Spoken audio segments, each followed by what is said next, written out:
Fucking watched a video last night of these dudes play fucking Wildlands as a squad, like all four of them. Like fucking no heads up displays, no maps, no nothing like that. Like, set to full, immersion mode. So you got no heads up display. Fucking all played technical. Oh fuck, it looks so good. Like, playing it like proper fucking military people. Like Yeah. covering doorways and shit. Just looks so fucking good.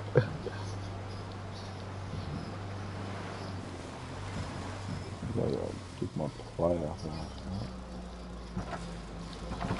My player up What's that?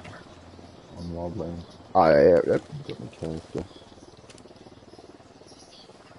Pretty cool, like some of the outfits and the looks and shit. Yeah, like it's fucking, it's pretty cool. Like I enjoy it.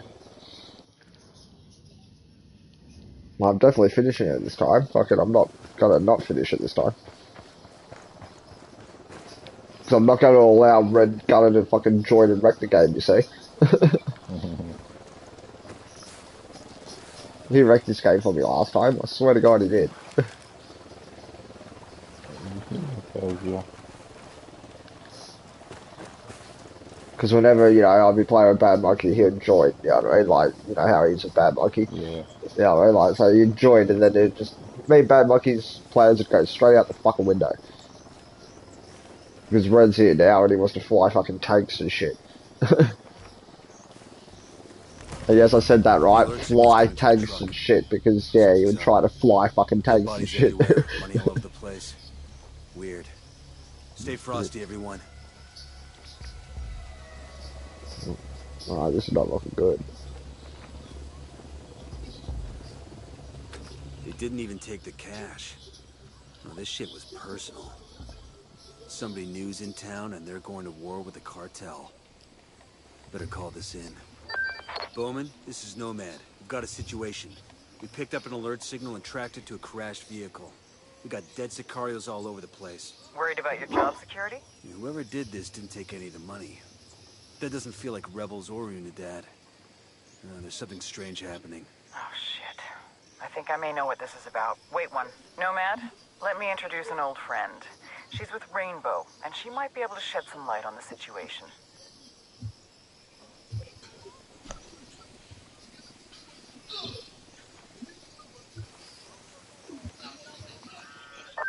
Nomad, this is Valkyrie. One of our operators recently went off-grid, and we suspect she's in Bolivia. We don't know what she's there for, but the crash scene sounds like her work. She's a good operator, but she can get carried away. We want to handle this in family, but we need to move fast. The clock is ticking on this one. We could sure use your help bringing this one home. We're happy to lend a hand, as long as we get the go-ahead from Bowman. If there's action in Bolivia, I want in on it. Nomad, you're clear to assist Rainbow, but remember, you'll still report to me. Keep Valkyrie in the loop on anything you find. I hope you know we'd do the same for you. We already have an operator on the ground in Bolivia. Her name is Twitch. Link up with her and show her what you've found. I'm patching the coordinates to you now. Valkyrie out.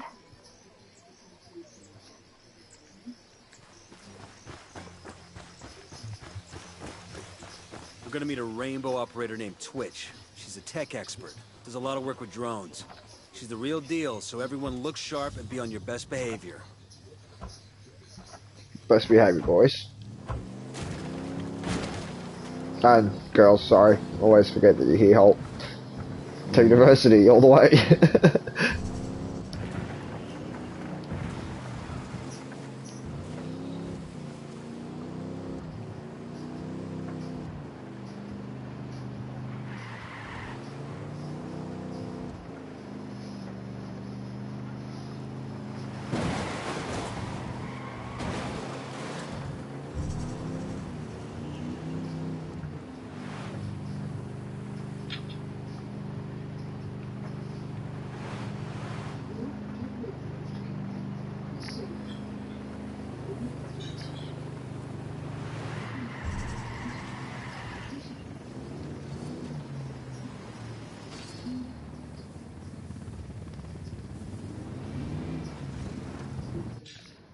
Where the fuck do you want me to go? Alright, you want me to drive through here? Okay.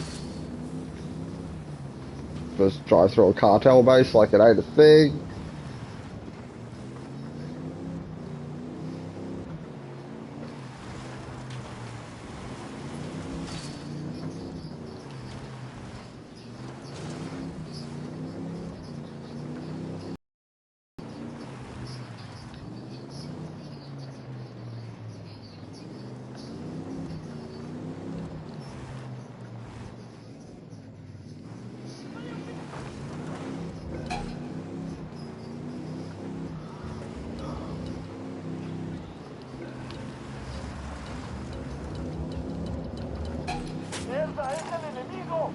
Engaging targets.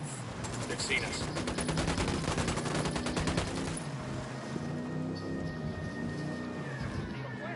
I got eyes on the Fuck, Sicario. this area is full the Let's fuck give him a on. scare. Let him tell his amigos to fear us.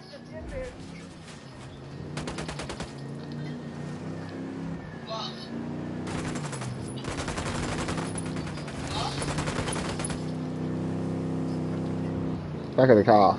Squad, back of the car.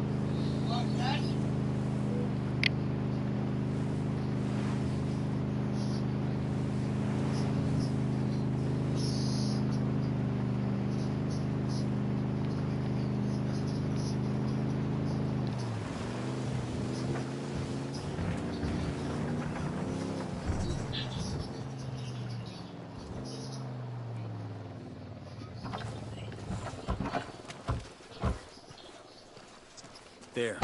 It's gotta be her.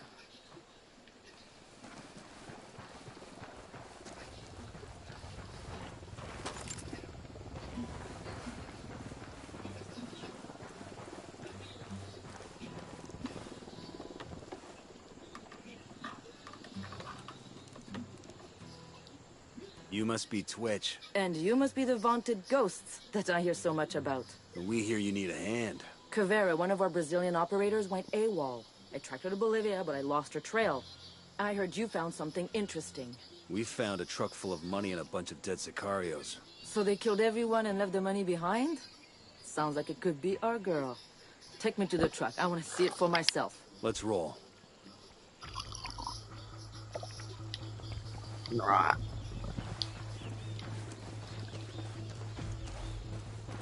I'll take my beat up piece of shit. Go ahead without me. Alright, Holt, you stay here.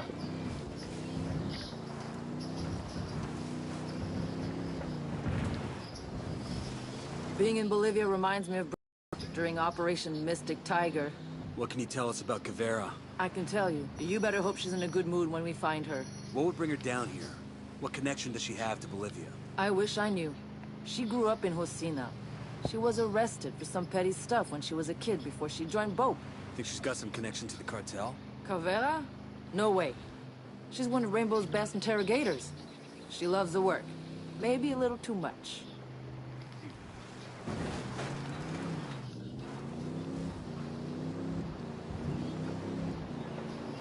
This part of the map's definitely different. Oh, look at it. Fuck, it looks awesome.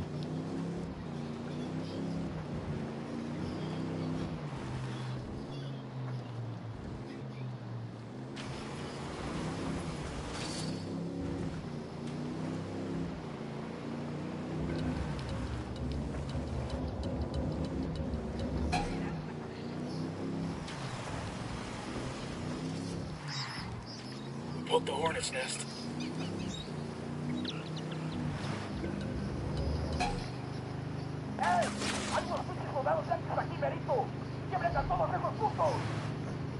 They know we're here.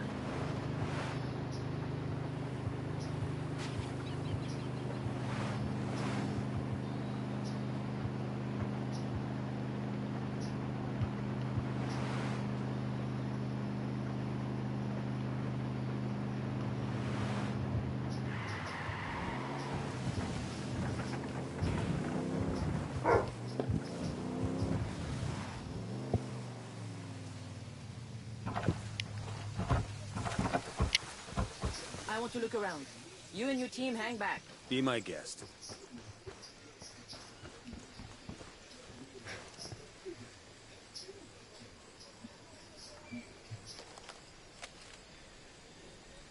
Nice wound to the neck. Caveira's definitely been here.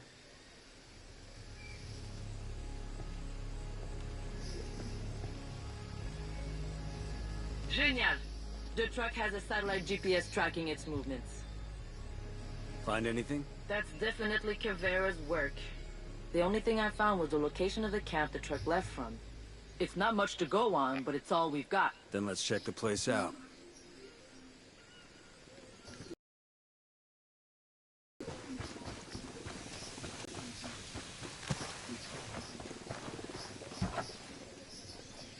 Buckle up, people.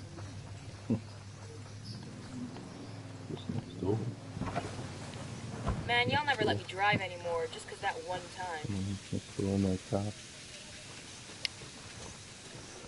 Tripping spot. Tripping. We don't let you drive Holt because you're female, and, you know, not being sexist or anything, but females can't really drive. Go ahead, I'll meet you.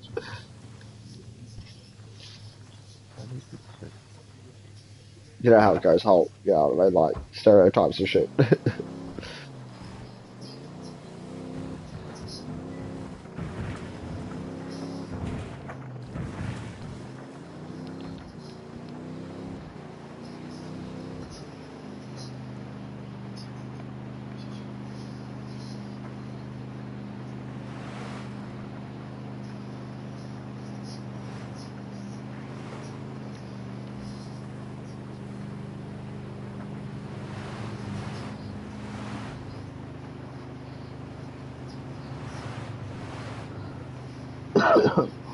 It's an interesting drone you have. Never seen anything like it.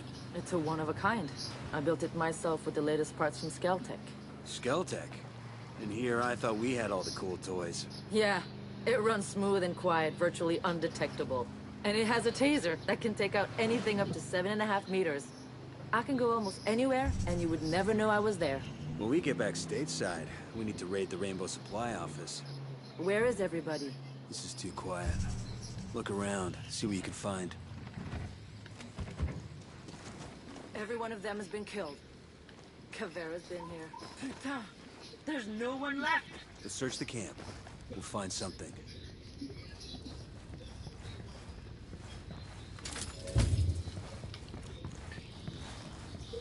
Take that skill point. Hold up, we got hostile activity. Some files in here.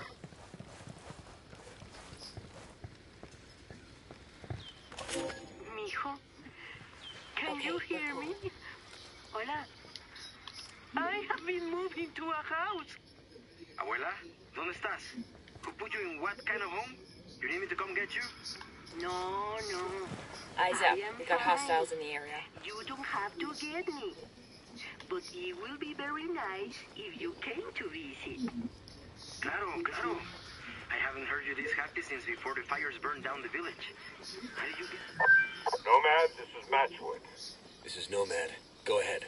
I'm in position. Here are my coordinates. Okay, guys, time to move.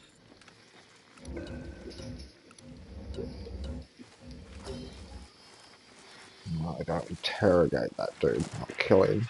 Interrogate him. Whoever's on that radio knows something. Find them.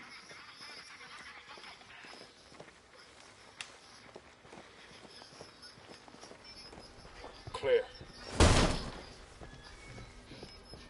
Silencio. Marche. Surprise, asshole. Now, answer my questions, or my voice will be the last thing you hear before you visit the great unknown. Comprende? Por favor, I'll tell you anything. We found a truck full of banknotes that came from this camp. Where was it going? El truco? Sí, a month's fucking profit. That asshole So even Gozo just stole this it. bit here of interrogating people, they did it better in this game than they did in Breakpoint. You kidding me? The fucking devil killed us. Listen, shit stain, I want a name. The devil came. The devil came, and he killed them. I tried to call reinforcements, but the devil is too fast. It came like a flood and killed everyone. That sounds like our girl. What'd she want? Please. She only asked one question. Where is Dengozo? I told her he stole the truck. She just got more mad. Aguanten, cabrones. Hay una patrulla que va de ustedes. Listen, those reinforcements he ordered. All right, right, team. Let's get ready for a gunfight.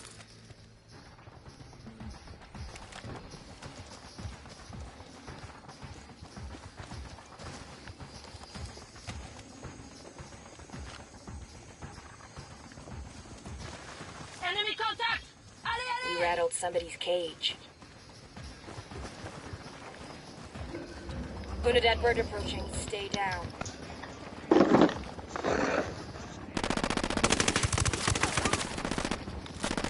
Opening fire. Ready? Fire, fire, fire. Roger. He's gone. Move, move!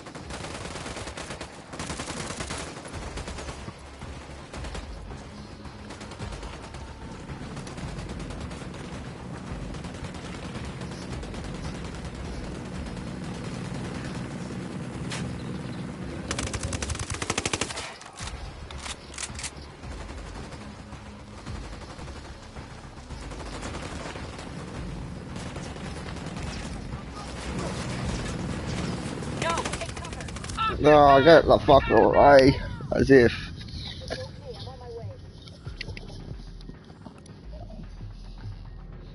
Fucking just come driving around the fucking minigun, you arsehole. Target down.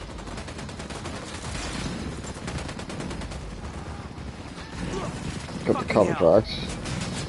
Get the cover.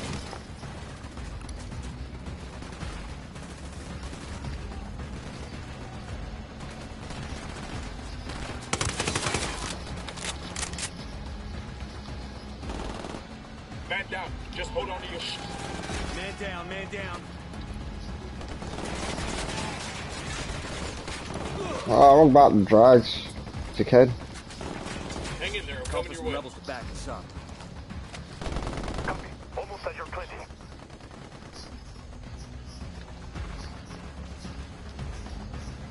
Man down! I thought you guys were supposed to be good. I got you, man. Just hold on.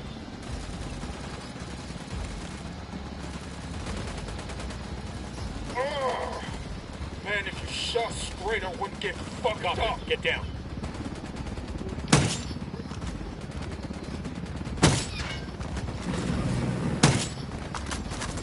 All right, we're clear. That was some good shooting. You should No, it wasn't. That was terrible. That was First, I know terrible. who this Dengozo is. Bowman, this is Nomad. Sorry for the delay. Been pretty busy here. Hang on. Let me patch in Valkyrie. Nomad, did you find Cavetta? Not yet, but we know what she's looking for in Bolivia. Someone named Dengozo. Ring any bells? Doesn't sound familiar. We'll do some digging and get back to you when we find something. Valkyrie out. That was fucking Someone terrible. is But royally pissing off the cartel, and I don't know who it is. he survived. I'll be in touch. Bowman out. Bowman and Valkyrie will let us know when they have something. I'll go find some higher ground and check my gear and get ready. Roger that. Karen, we have got some fucked up friends. I just expected Pacatari to give me some chicken. We ought to be able to get find Val some swinging intel with around a here. Moro. But that bastard discarded Amaru, the damn founder of their fucking rebellion. You know, I'll I gotta drive. say, it's a smart play. To the market, Jeeves. With Amaru gone, Pacatari has no rival for the leadership of the rebellion. Authority of their group was always split between the two of them, but now there's nobody left to disagree with Pac. Giving Amaru to the cartel, the old man dies a martyr, and Pacatari keeps his hands clean of any of the bloodstains. But yes, that bastard Pacatari is using me, but hey, Amaru was always the one who didn't want to work with us Yankees. Should be a hell of a lot easier getting the rebels to cooperate now.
2 Sicarios. Over at the dump. Down, you're giving yourself away.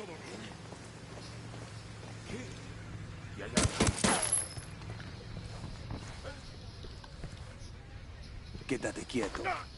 Pinche cabrón. Good to go. How'd you like a free get out of death card? How'd you like a free get out of death card? Just don't tell nobody where you heard this shit.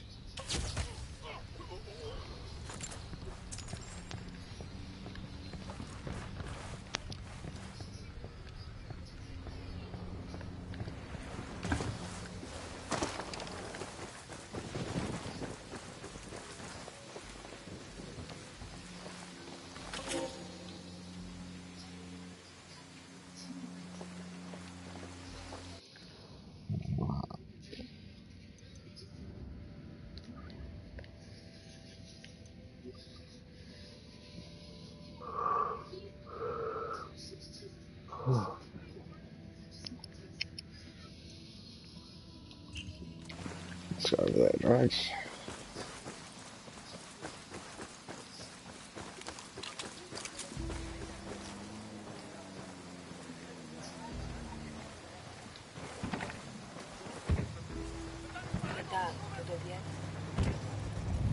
Clear out. I'll meet you there.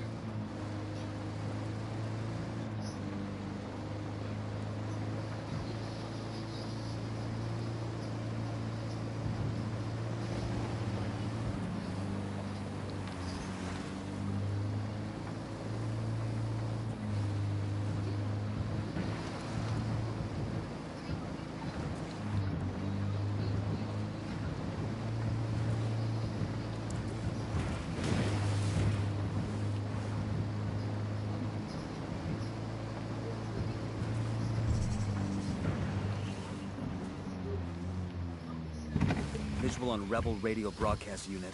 Let's activate it and get their message out. And then dig in for a fight. Those things are like party invitations for SB goons.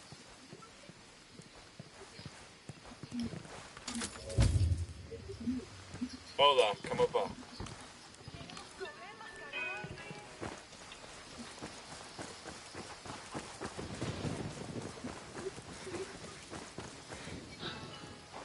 Yo, placing a mine over here.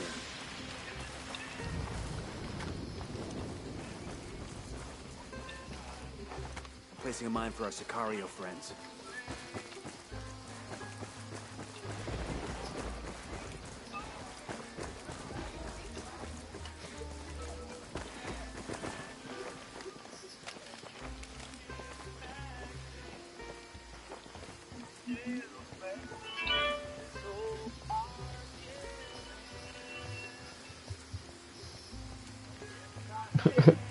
D.I. That just makes me think of that divorce song that Sikian always goes on about. Just this one's a bit more nice. He's talking about I'd love you always.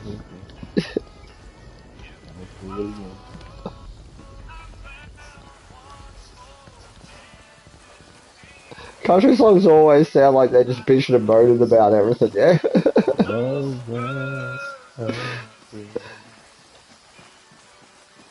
Sounds very,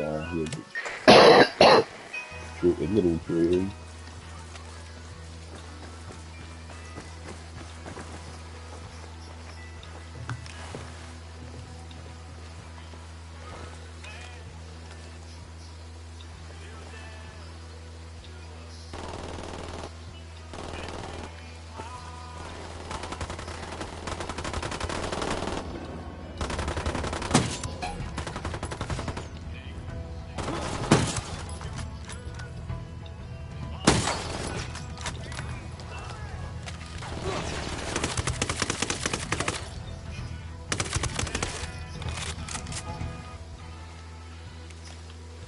Clear over here.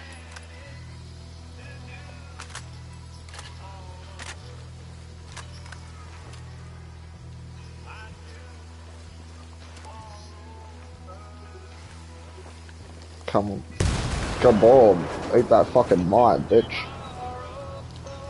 That's it, we're clear. The emitter can't take much more. Fucking the emitter hasn't fucking taken a bullet yet, bitch. Shut the fuck up.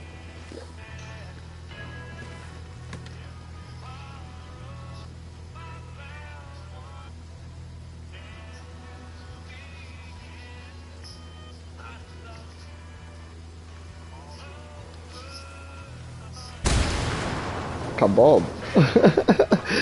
See, this is just precision drags. This is like precision. This is how it's going to be done.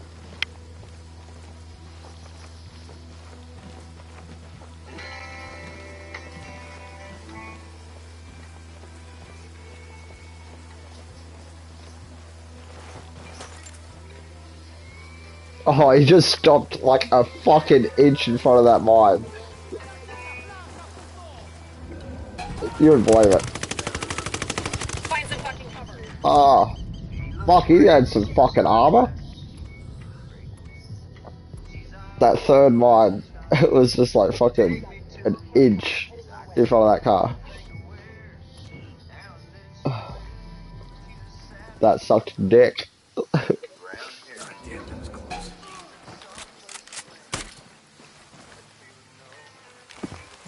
Dude, come here.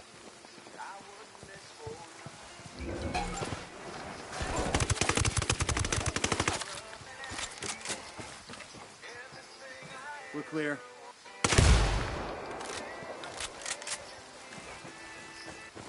Alright, all clear.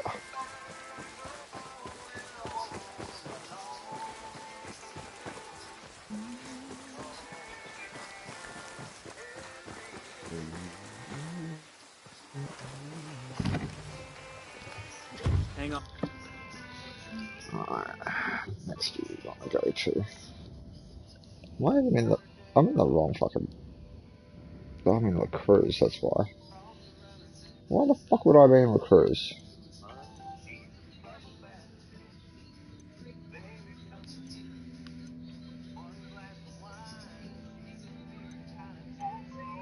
Stand mag. Oh yeah, move forward. Do with that. With a mag. Oh, the P90. Oh, we want the MP7 if anything tracks.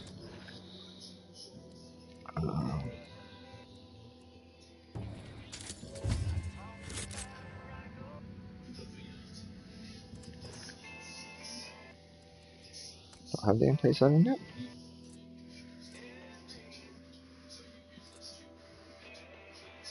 No, the MP7 cartel. But I just want the normal MP7.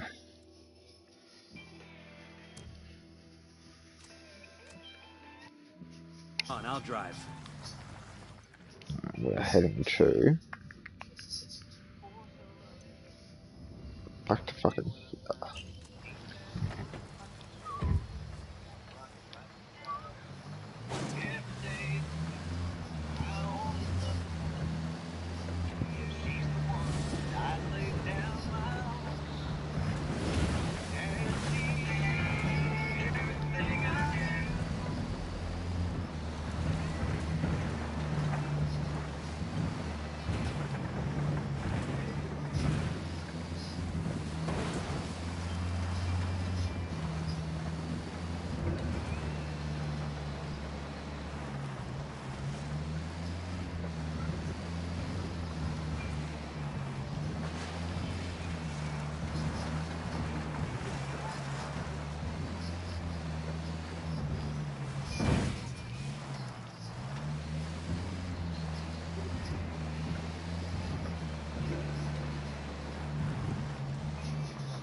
Only that, Charlie. Stay low.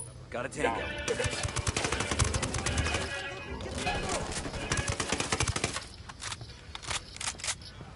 I'm opening fire.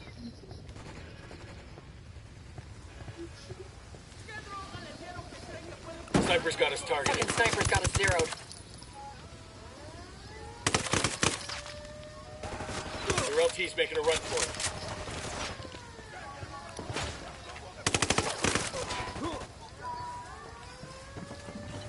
What the hell are you doing? Take cover.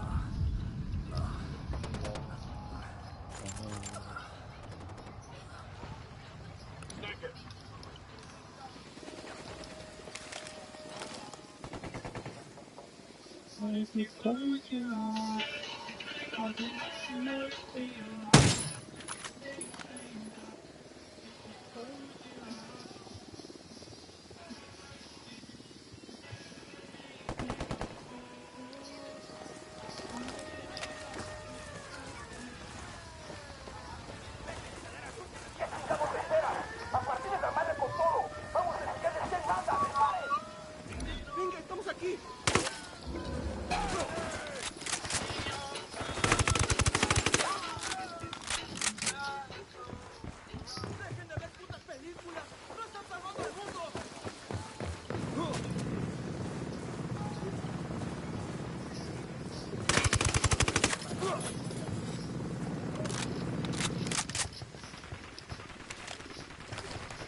Their LT's escaping.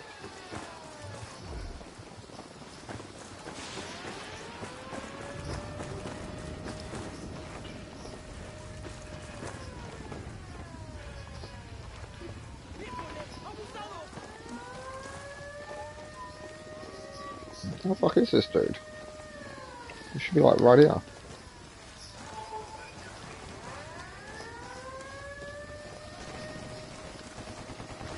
Oh, the rebels got him. That's the main thing.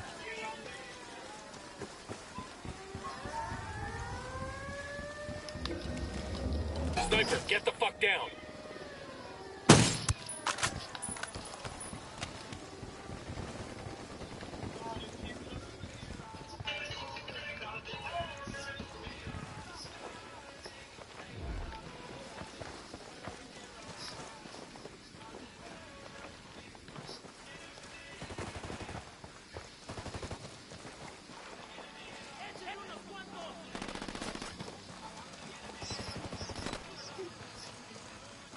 Looks like they're feeling crook.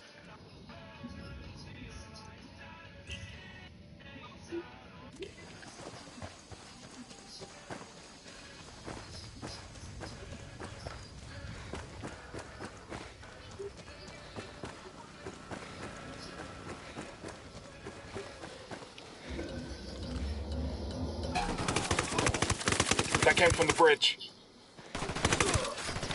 Get down! Oh! Fuck, these guys got way more armor. Way more armor. Now I have to go back to an assault rifle, I think. Thanks.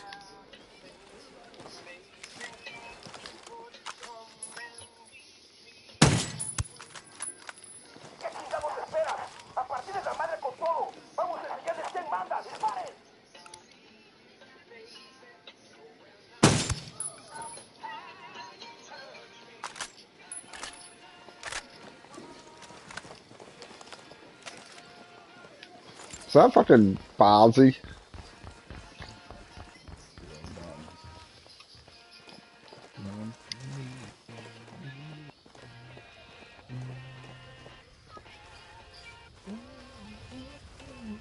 Good old Barnsey, huh?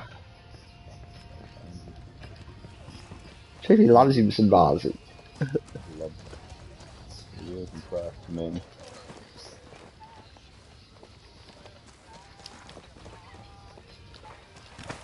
It wasn't probably a favourite thing of mine.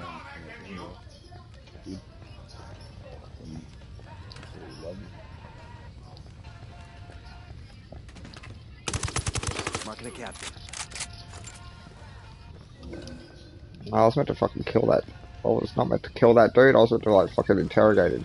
Dumbass.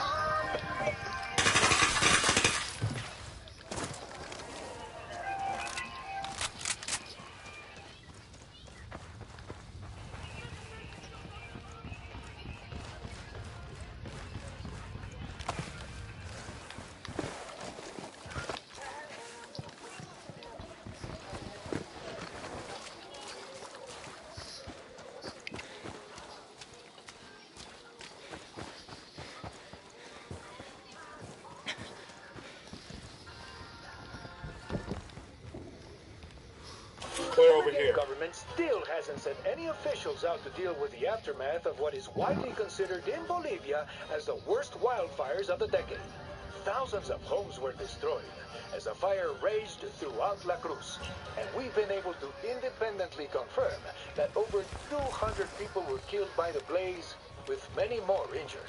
Despite the outcry from the injured and their families, the government has done little so far to respond to the disaster.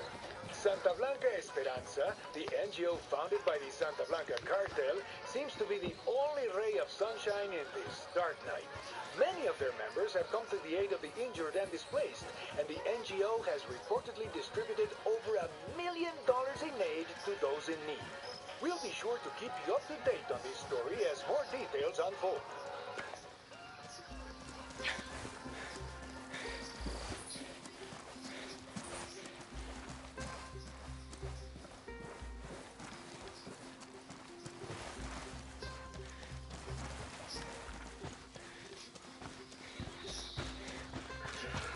Oh, they got rid of the fucking Predator event on this, Chiefy.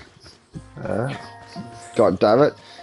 Fucking 2 years ago, apparently, Ubisoft, you know, like, obviously their license for the Predator ran out. They didn't want to renew it, so that part of the game, no longer in it. Which sucks, because it was the best video game mission of all time. Like, you know, they reckon. Like, it was a really, like, I remember it. It was actually really fucking good. Hunt the Predator, it was, yeah, so well done. Yo, we got hostiles. Sicario sporting a minigun. There, by the helo. Shit, shit.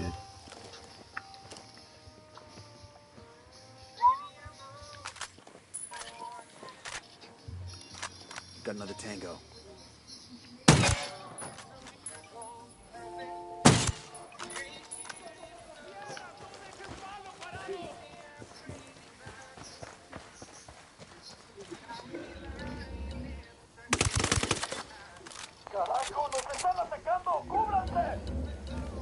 Shit, they spotted us. They didn't spot shit. Clear over here.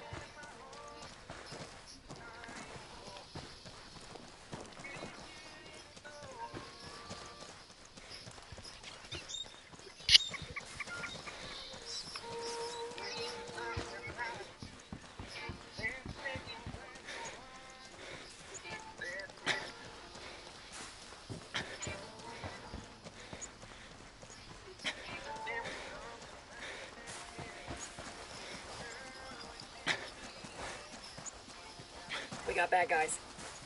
I got a Sicario over here. Tell me where.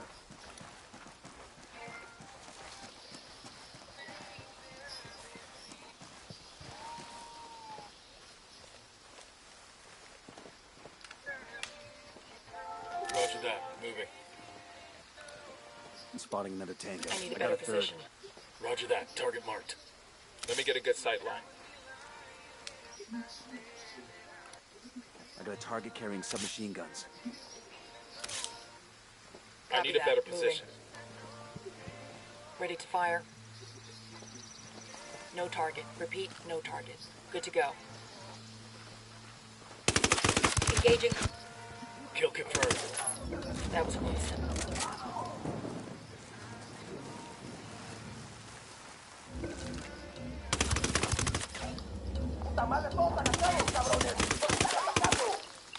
They're onto us. Watch out.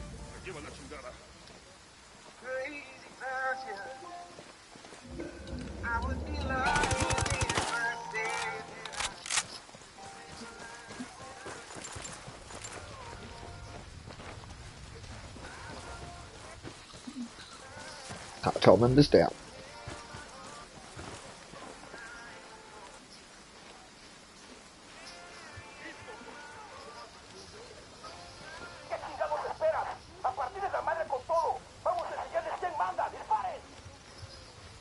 They're coming this way.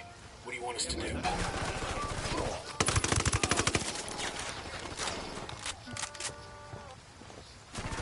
Take cover.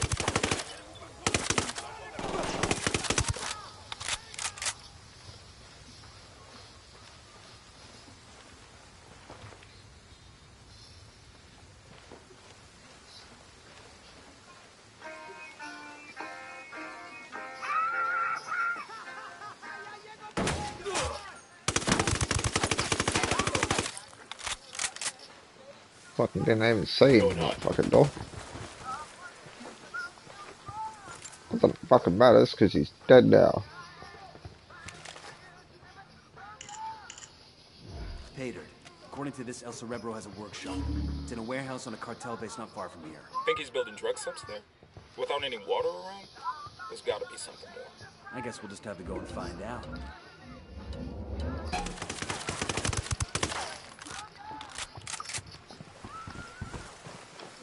We're good. We all in one piece?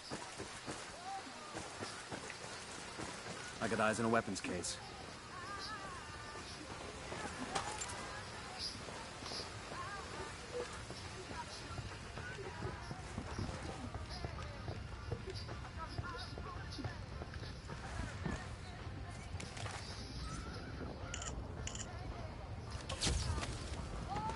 Awesome. I could put this to use.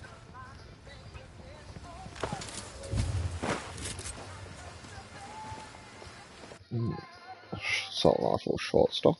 Nice.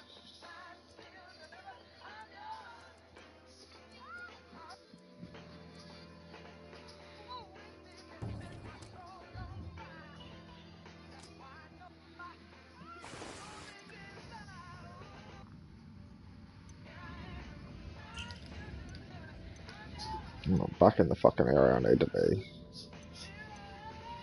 That's a lot of fucking work to do, trade drags. But we're gonna get that all fucking covered.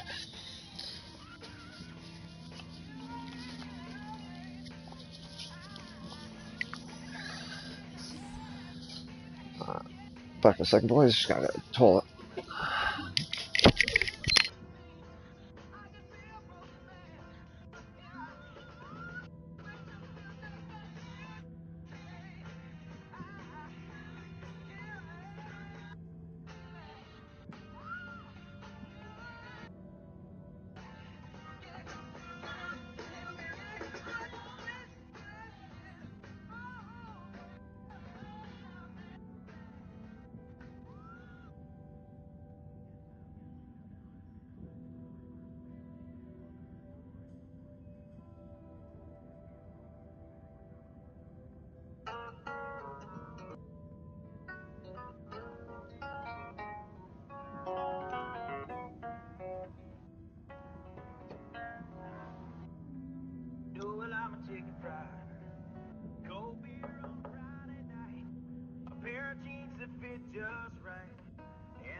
do a little bit of chicken fried. Cold beer on a Friday night. A pair of jeans that fit just right. And the radio up.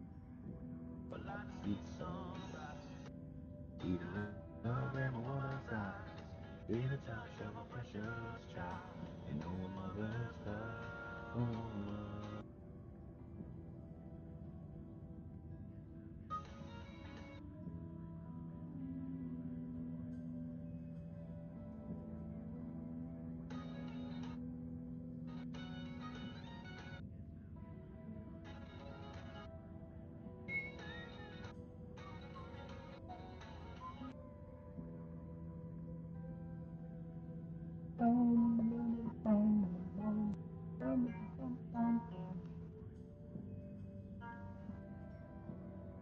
check out on my life. For the stars and stripes, when freedom forever fly. Let it ring. The ones who die, the ones that give their lives, so we don't have to sacrifice all the things we love, like our chicken fries. Cold beer on a Friday night, a pair of jeans that fit just right.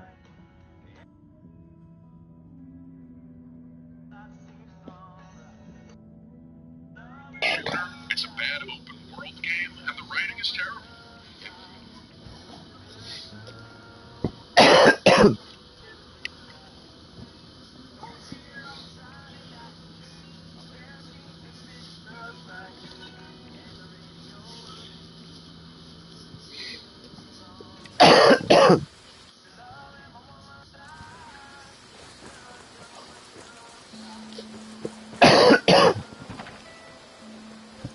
Let's go.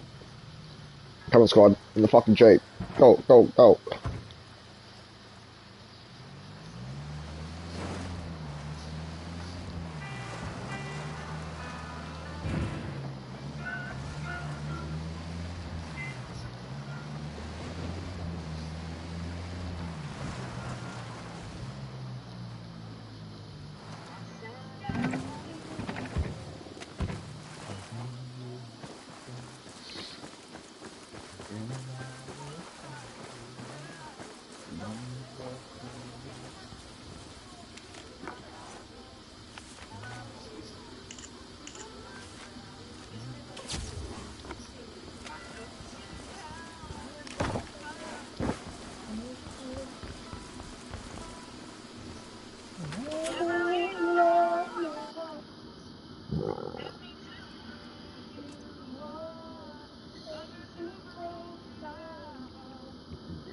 To go.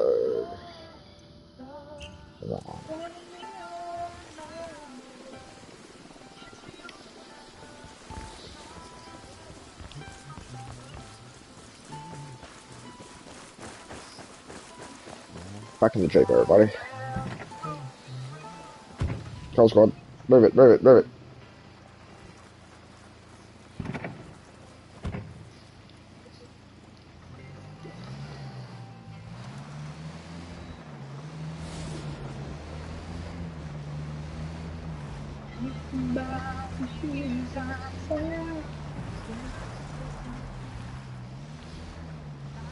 You're gonna summon Security soon listening to this type of music. You know, like Security's gonna come in and be like, fucking, what did I just walk into? Time to slip my wrists or what?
viene por la noche y hace mucho viento. Ten cuidado si viajas las montañas y hasta el fin de semana va a ser mucho viento. Hasta mañana.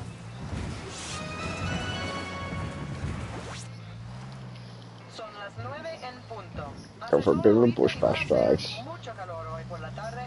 Va a ser parecido por 2 o 3 días hasta el jueves, cuando la lluvia viene por la noche y hace mucho viento. Ten cuidado si viajas las montañas y hasta el fin de semana va a ser mucho viento. Hasta mañana.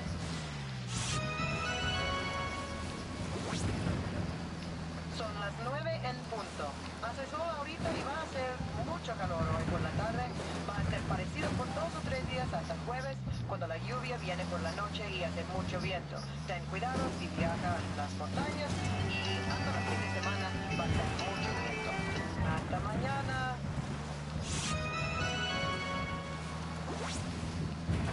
Son las 9 en punto. Hace sol ahorita y va a hacer mucho calor hoy por la tarde. Va a ser parecido por 2 o 3 días hasta el jueves, cuando la lluvia viene por la noche y hace mucho viento. Ten cuidado si viajas las montañas y hasta el fin de semana va a ser mucho viento. Hasta mañana.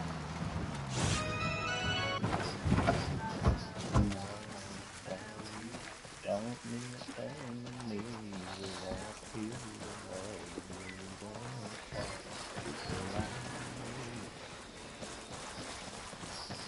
We searching this location for intel? We certainly are.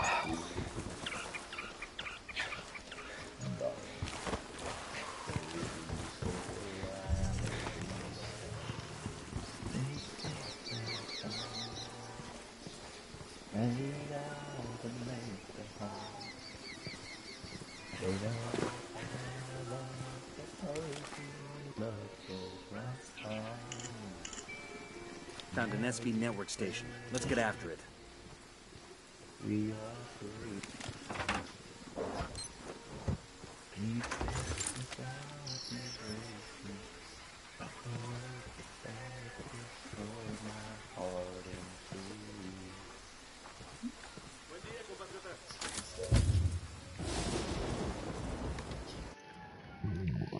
So done.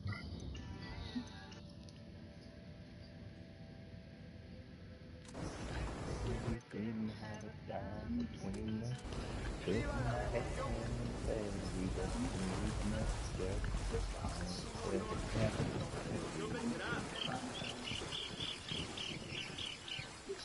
now it's why I thought to see you share everything you know. Telling me you're not satisfied.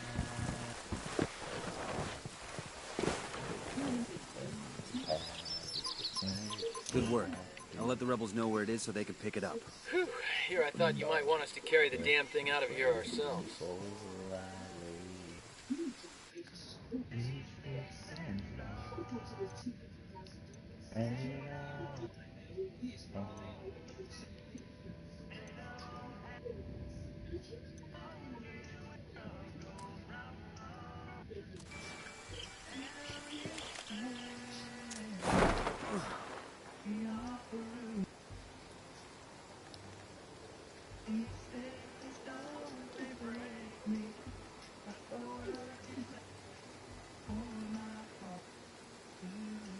So I told you you're gonna fucking summon him with this shit. I did call it, didn't I? I was like, you're gonna fucking summon fucking Secutor with your fucking Slit the Wrist playlist.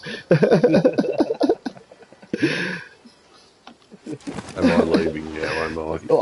He's got your soundtrack playing, Secutor. You know the songs to Slit My Wrist to. He's got it playing Yeah. for you. That's right, Eva. I get the blade ready. I only said to ready. Chief like literally like 2 to 3 minutes ago saying, listen, you gotta summon Secutor playing this shit, you know what I mean? And then all of a sudden, bing, you pop in. You've done You it. look alive. We got company. I got a Sicario with the How come submachine you're gun. showing up Close as to the dump. anonymous player, Drax? Anonymous player? Yeah. What do you mean? How am I anonymous? I don't know, when I joined the party,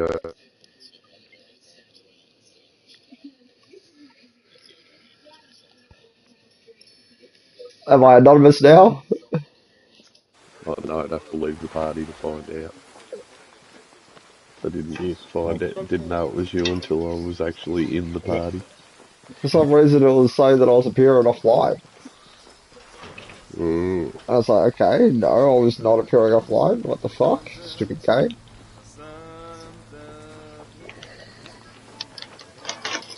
Even more fucking long lane. Which door are we gonna go through?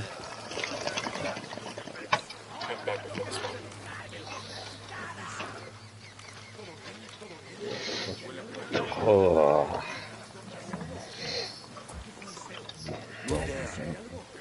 Roger that. I heard a good description for the LM today.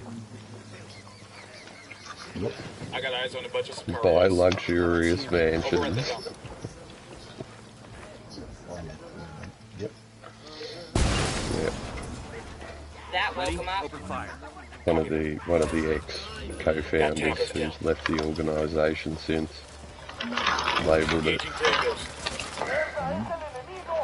He said that's why I left. It was becoming buy luxurious mansions. It wasn't like Lives Matter anymore. Interesting one, yeah. Oh, there's even a bigger bombshell. Apparently, there's only $200,000 that they can account for out of 90 million that's gone bandwidth. So that's what you want to know. $200,000 out of 90 million. I was willing to believe that, you know, when they were saying, oh no, a lot of the money's gone to come families, on. like George Ford's family. I was kind of willing to believe that, you know. I wanted to know, I wanted to think that they had the heart to actually do it. But it turns out, donations. The majority of, and the thing that's shitty about it is the majority of their donations, they can even track those. With $30 donations was the average. And they raised $90 million within a 12-month period. So that's hard-working people out there that have said, you know, oh well, I've got $30 to spare, I'll donate it. This vehicle. What's the code?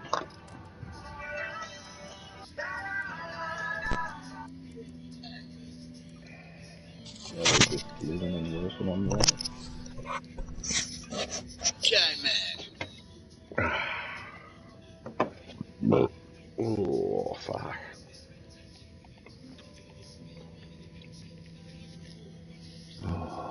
The cartel has a flotilla of submarines they're using to Thought I'd smuggle lash coke out and in have a Florida. double quarter, Find the subs and it turned and out to be a good idea because it was a freshly cooked double quarter pounder.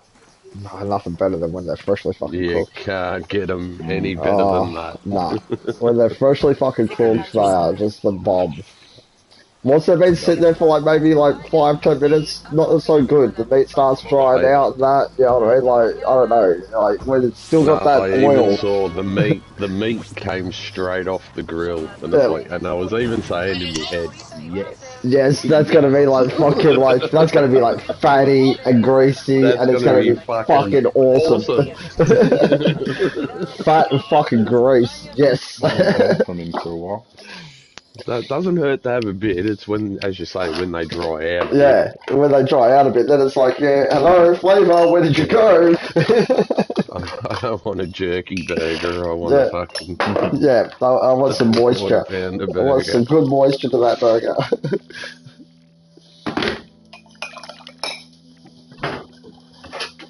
But now, this is the big question. Did the fries match the burger? No, they didn't. Nah, of course not. Fucking of course not. You can't have it all.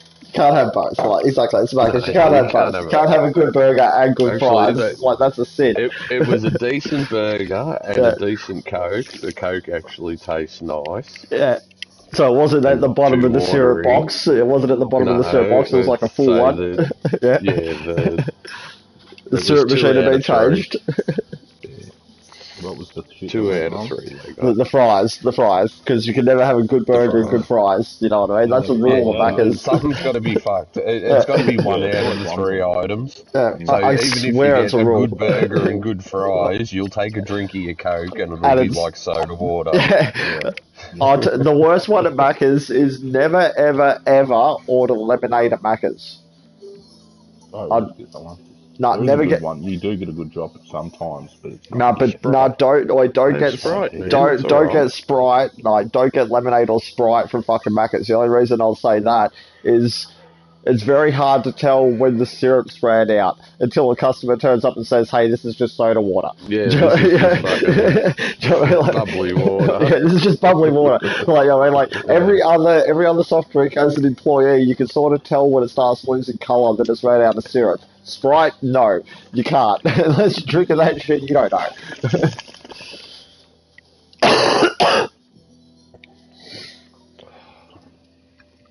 I've never been a big fan of Fanta. Old school Fanta I used to love, and then they changed It Fanta. has changed, hasn't it? And it was never the same again. What do you mean they changed it?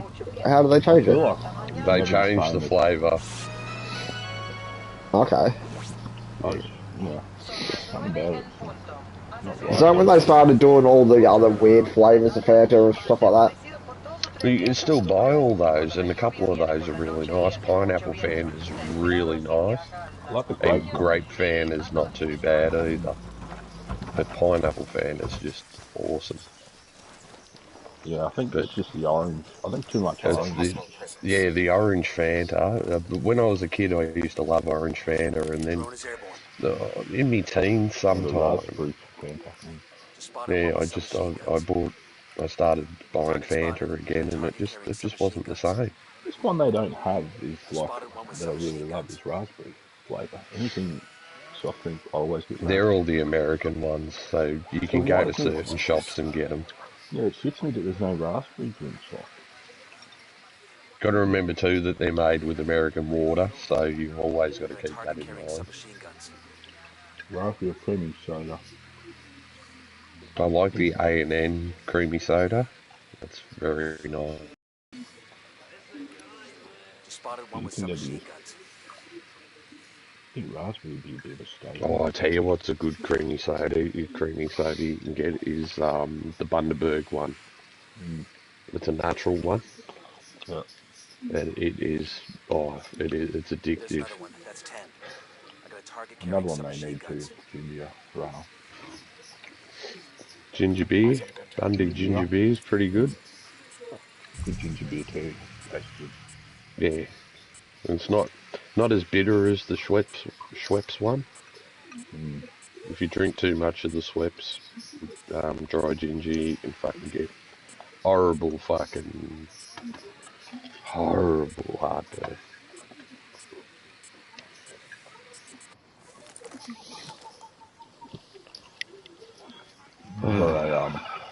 This one's a good one. I always like this one.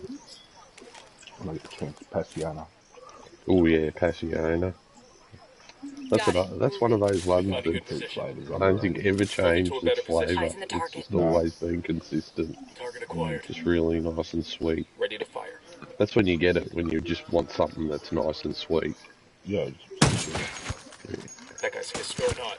That guy's getting strapped. Yeah, Must have heard the shot. Not bad.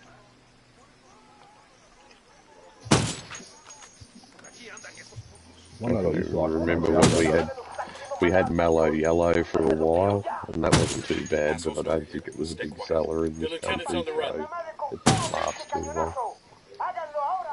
One, I used to love it as a kid, but can't really stand now.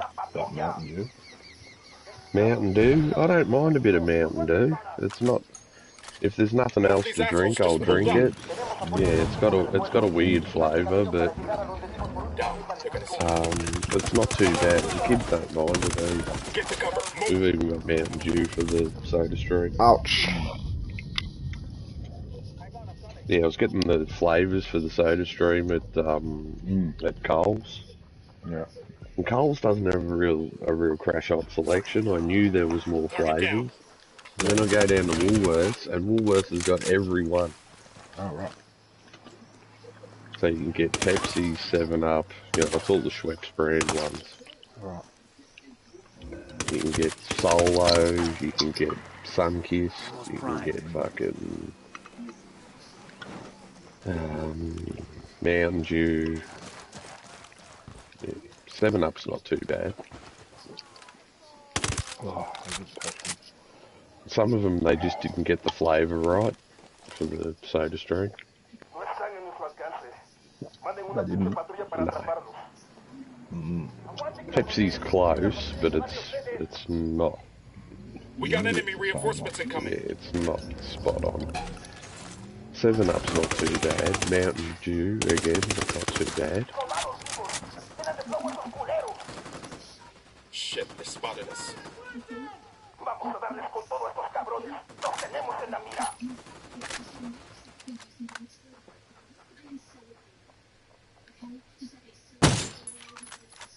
I reckon that's part of the key to my success is losing a little bit of weight. And I've sort of gone off the soft drink and I'm just making my own. Less sugar and stuff. Stream. Yeah, less sugar, less everything. Mm. Less everything. You'd be amazed at what's in a bottle of Coke. Mm. But the syrup, isn't it? Yeah, it's syrup, but you read the breakdown on the side of the syrup, and it's not anywhere near what it is per serve for like a bottle.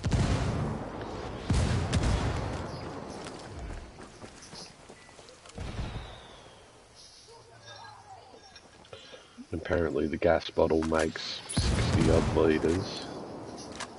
Mm. So I'd have to be halfway through that by now, and that's $19 to change that over.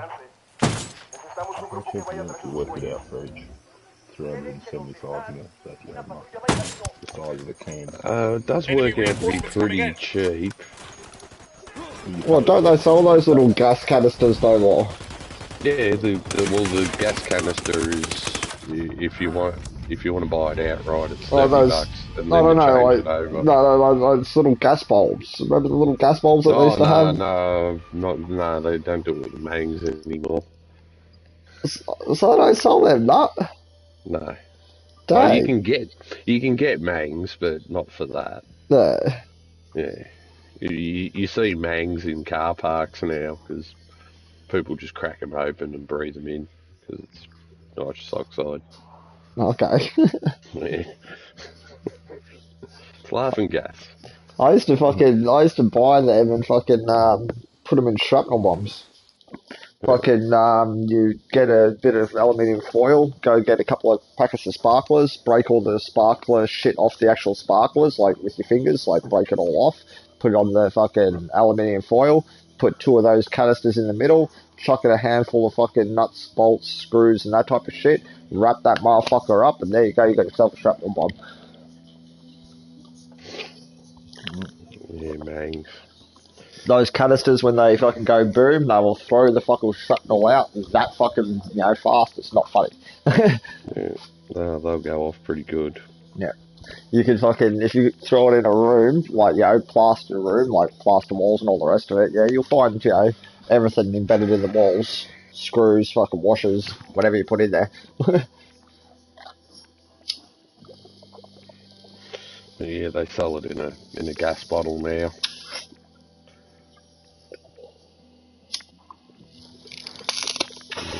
Probably because of arseholes like me. Making bombs out of them. It's a swap and go thing now, so you take it in, you give it to them, and you pay your $19 and you get another one.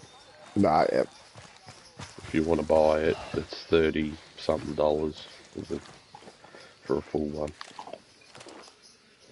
If you want the bottle as well. I was thinking of buying one just to have as a spare. Like they're feeling just froggy. chuck it in the cupboard. Hook it up to the car. 100 shot enough. I can blow the pistons through the intake. They're coming right for us. Gotta blow those pistons through the intake.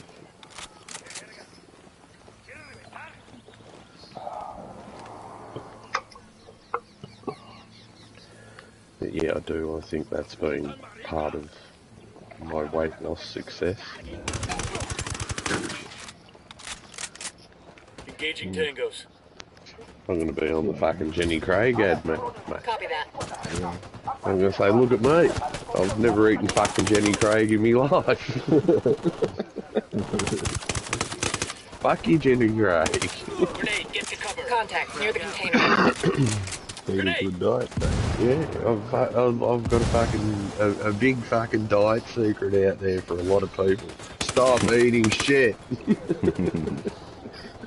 Oh, fucking amazing. If you can't lose weight, stop eating shit. And the other one is stop lying to yourself that you're not eating shit. Yeah, like people that reckon that they can't lose weight, fucking eat 1 meal a day instead of 3. I dare ya. I dare ya. Well, you watch how much your fucking weight will drop. Eat 2. Yeah, eat 2. Like, just skip one of those fucking 3 meals. Skip one meal. You will fucking lose weight. Dead set. Like, you will lose weight every day of the week. You know, like...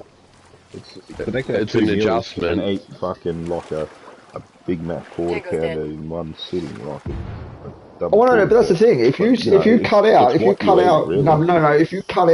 you went down meal to a one day, meal a day, you can eat anything. 2 double quarter pounders Wait, a day. Chiefy, if you two main meals a day. yeah, but that's the thing. If you eat one meal a day, right, it opens up the ability for you to eat anything you want. Because you're only eating 1 meal a day, so you can you can eat whatever you want. Chiefy, if you're down to 2 meals a day, you can eat over like a certain amount of calories in one sitting. Yeah, exactly. You can overdo it. Yeah, you can overdo it. So, but the thing is, what you need to do is just what you need to be eating. Well, what you need to be doing, Chiefy, is you stick to the calories, but you also skip a meal here and there. Yeah. Yeah, so you don't have to do it every day. It's called fasting, Chiefy. It's called fasting. Heaps of cultures have done it. Thing, I don't believe in it, and I think it's you have to eat, you have to graze, because it's natural for any animal, any species to graze throughout a day. So it's just small amounts that you're grazing. It shouldn't be meals. Oh yeah, but do we eat too much in the modern world? Most probably, we do. Like a fucking chisel Adonis when we go away. But the foods we eat, there's a lot of sugar, there's a lot of fat. These things are high in calories, so that's just more calories entering the body. For your body. So that's why you got to cut down on all that shit. Stop eating shit. That's where the stop eating shit comes into it. A lot of it's sugar, but yeah, carbohydrates. If you're eating the right food, even it's not so bad. But you know, especially with my lifestyle, during the day I'm exposed to, soft drinks, flavoured milks, and what's the worst case scenario when you're feeling a bit hungry? What's the worst case scenario? Like, how do you feel? How do you feel in that moment? How you feel? Yeah. Well, how do you feel in that moment if you're starting to feel a little bit hungry? That shit. Yeah, right. Like sometimes if it's your energy levels or something. Well, yeah, if it's your energy levels, I would say eat. If your energy levels are still fine, what are you eating for? What? Because your stomach feels a bit hungry? I mean, tell your stomach to toughen the fuck up. Like.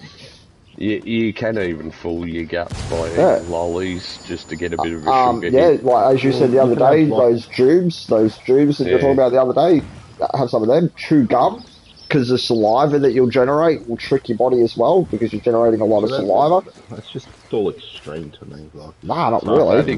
Gums, You don't even have to go that extreme. That's extreme. When you know you're going to have a big meal in the evening, especially, most of the time I just skip lunch. You have little bits, but you have little bits over a period of time. Like you can have as much food by the hour or by the 2 hours. Depends too if you're burning it off. Yeah, well that's the other thing. It depends on if you're burning off what you're eating. Like, if you're burning off what you're eating, then it's very important. How do you burn off though? How do you burn off? Do exercises. Do exercises. Metabolism burns metabolism, moving. just your standalone metabolism. The only way Can to burn a bit, but not a lot. It burns. It's a lot of your burning off. It's a lot of your it burns off a lot. Well, probably more. Yeah, you're probably right there. Because when I was younger, I did have probably a very high metabolism as opposed to now. Because when do you exert strenuous exercise? It's only for about half an hour, and then maybe incidental exercise, like things that you do during when you're just cleaning or you're doing stuff, you're moving around. That's like the thing. We do fuck all later in life, and that's the time when you need to be doing more. But they reckon, in order for your metabolism to be going, you need to be eating. So that's why they encourage you that you're constantly eating every second hour. But it could be just like a little 50 gram of tuna, a can of tuna or something like that. That just kicks the body back into it's the metabolism that keeps it going. But you're just putting in less, like a low level of calories. But you're getting the energy, you're getting... None of those snack foods thrill me. They're just there to sort of just get you through. Go and buy a 50-gram Tim Sim. Just gets you through to your meal, basically. That's what it does. But you can do nuts. You can just do like fucking nuts. That's what I do. You can do a bit of cheese. You can do some. I just usually do the lollies. That gets me through. A couple of lollies. Some Devon or something like that. The lolly's high in calories, so that's why that just gives you a false sense of energy because it's spiking your insulin. And then it gives you high calories that you have to burn off extra calories.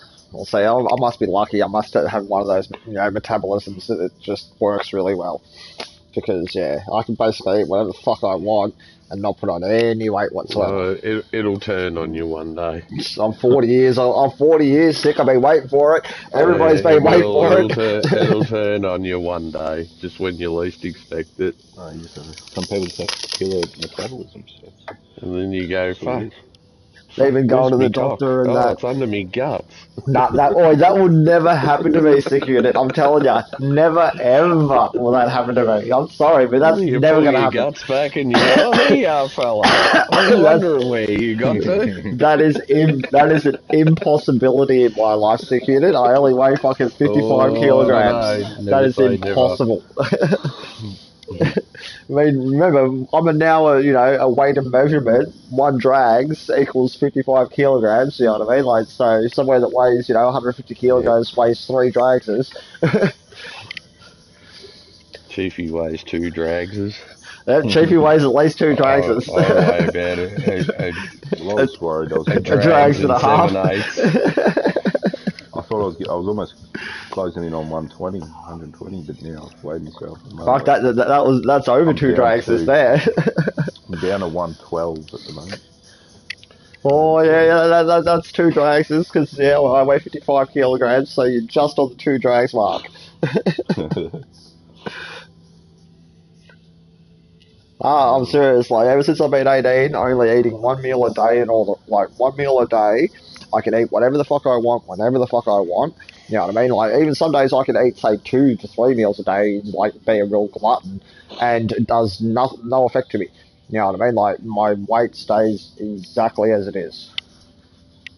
Because I only give my body what I need, and no excess.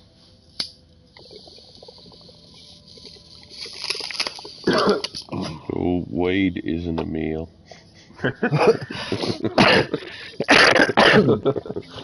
So I suppose that's the key. Not eating in excess, giving your body only what it needs and no excess.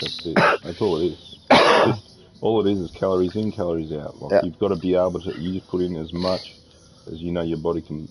Oh, my ex was the prime example, bro. She used to sit there and she would eat her meal and like she'd get to that point where she was full, but she would keep on eating because she didn't want to waste the food. And as I said to her, I said, stop doing that and you'll lose weight.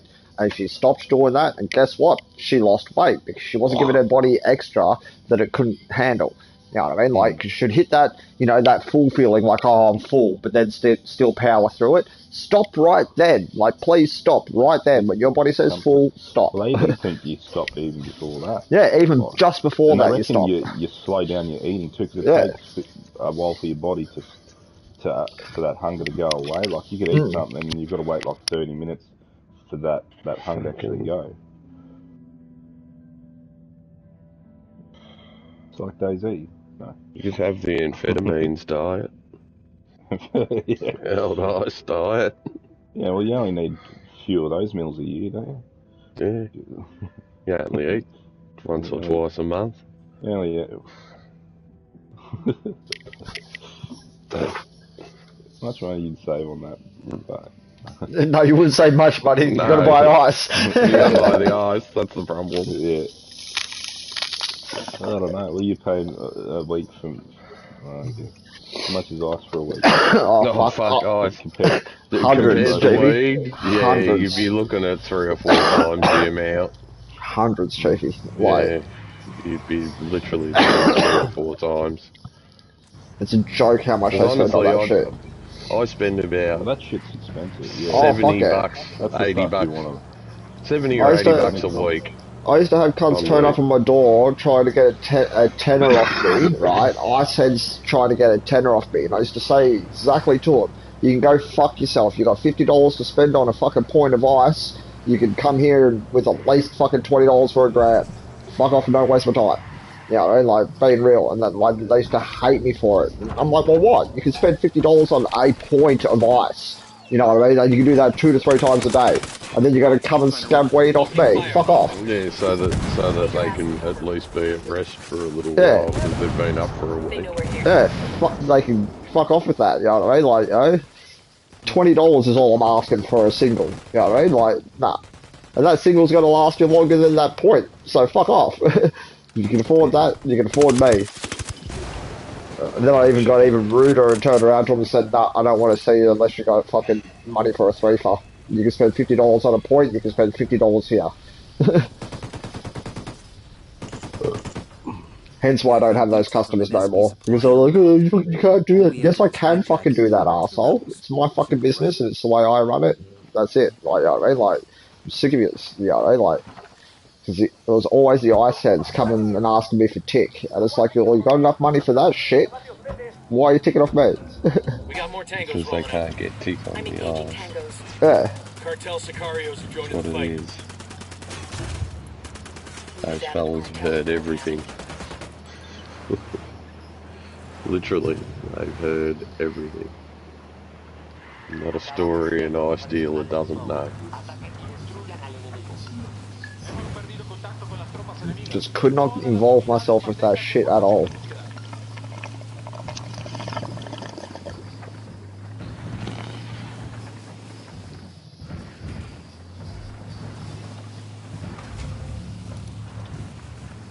And they're the type of people that will run through your house for $10. For $10 fucking dollars. Yeah. They're like, I'm not gonna lie, I've seen it. They will run through your house for $10 fucking dollars. And they're like, are you for real? Like, I remember when Shannon Murphy was living with me one time. He went and organised a point for some bitch that I used to sell weed to, and she wanted a point of that stuff. So I was like, oh, I'll go speak to Shannon, you know. So I got him to hook it up for her and that. Now, she fucking rings me up fucking probably about an hour after the event, going, oh, your fucking mate ripped me off, like he gave me half a point instead of like a point or whatever. I don't even fucking know, you know what I mean? So I walked into Shannon. And she was like, threatening to come around to my house and like fucking run through my house and that. So I went to the bedroom, grabbed Shane Murphy, and I said, what the fuck, cunt? I said, did you rip the fucking bitch off? No, I didn't rip her off. And I said, well, then how come she's coming here trying to run through the house for $25, fuckwit? You know what I mean? And I even went out the front to her. I actually handed her $25 out of my own pocket and said, here's your $25. Are you for fucking real? Grow the fuck up. You got to run through somebody's house for $25 and shit?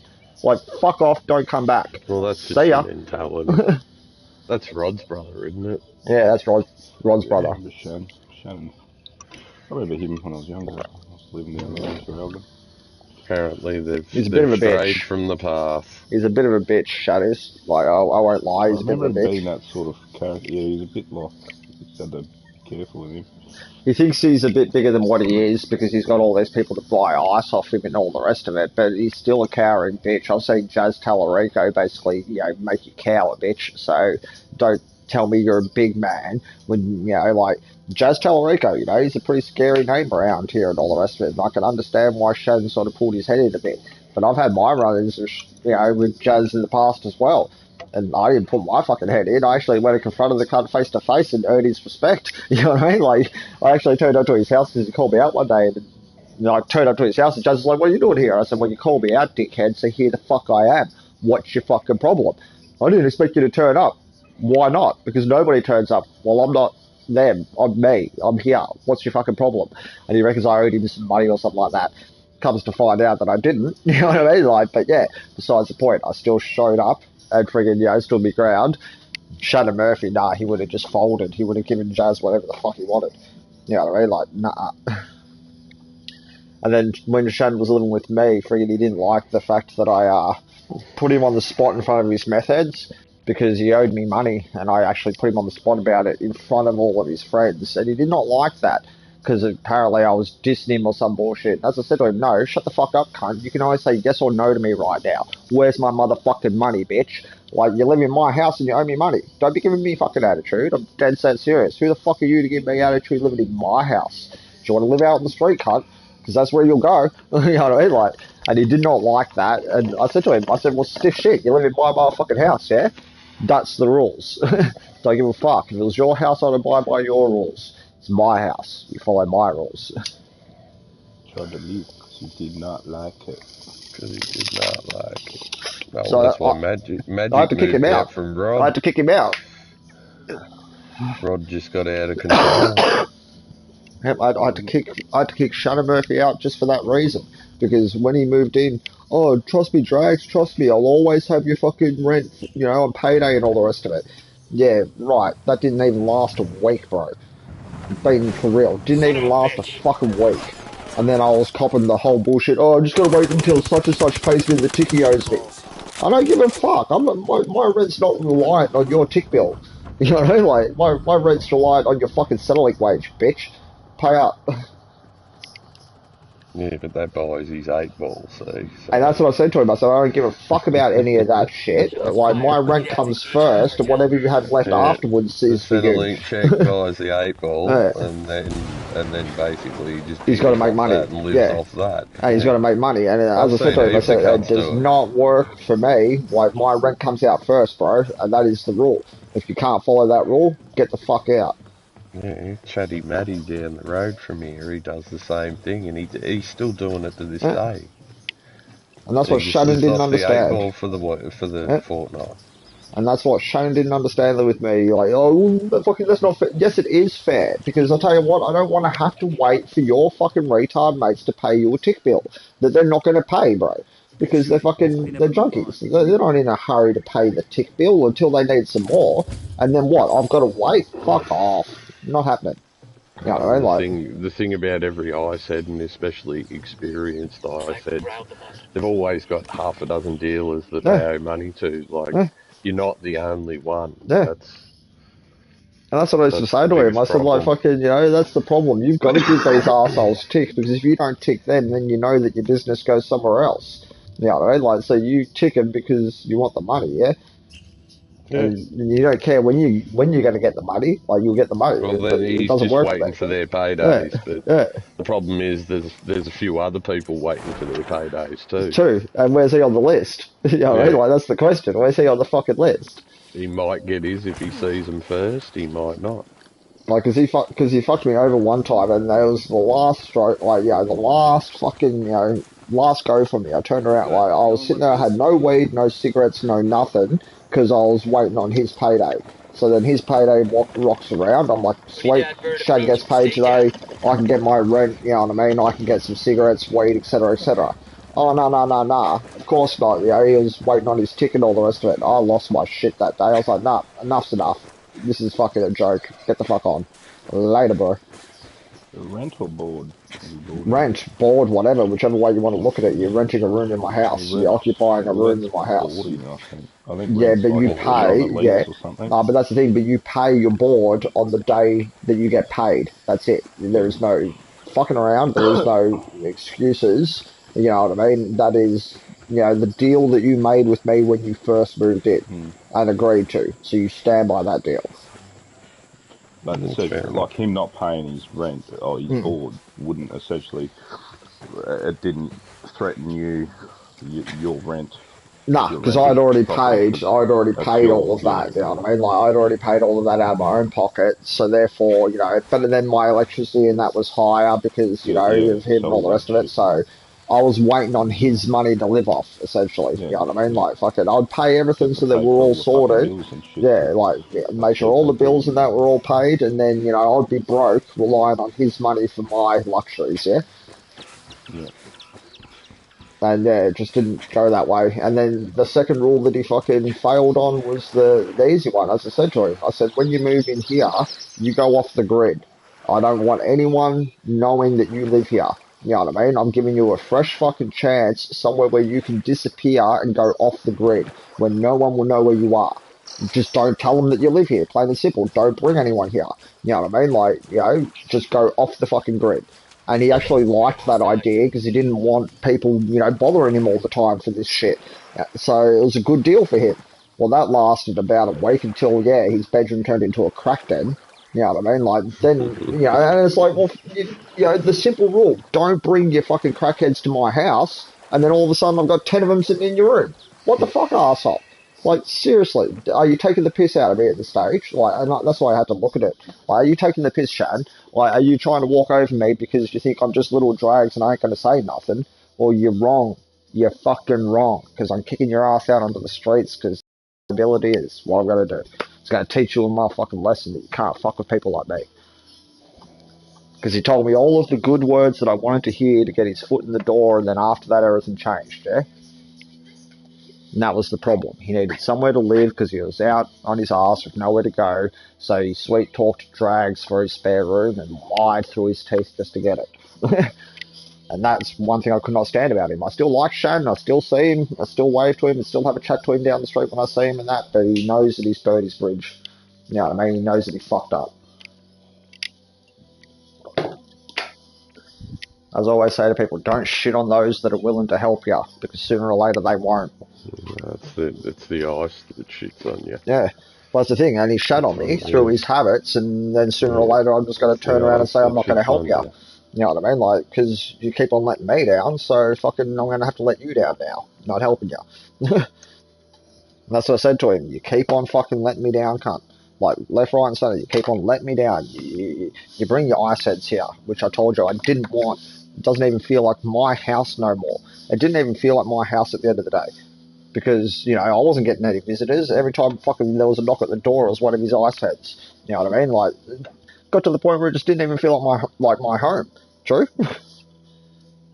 And that's when you got to draw the line and say, well, it doesn't even feel like my home no more, bro. Feels like you're crack dead. Crack den.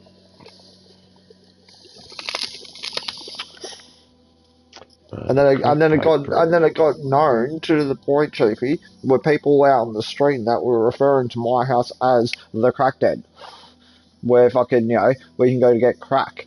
I didn't want that. I didn't want people thinking of my house that way. Fuck off.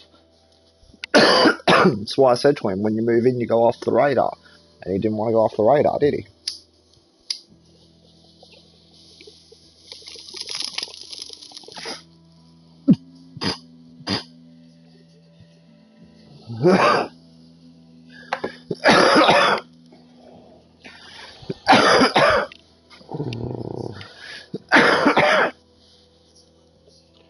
The week's almost over. Can't fucking wait. Another week down. Another week close to a fucking holiday. I'm ready to put the fucking leaf form in. Leaf form in? For mid-September. Yeah, I don't have to worry. I can do it the week before. I'm already okayed for it. Pre-approved for the holiday. Yeah, I told Bobby. I said to him, I don't give a fuck what's going on. That's the attitude. I love it. Yeah. I'm going away, mate.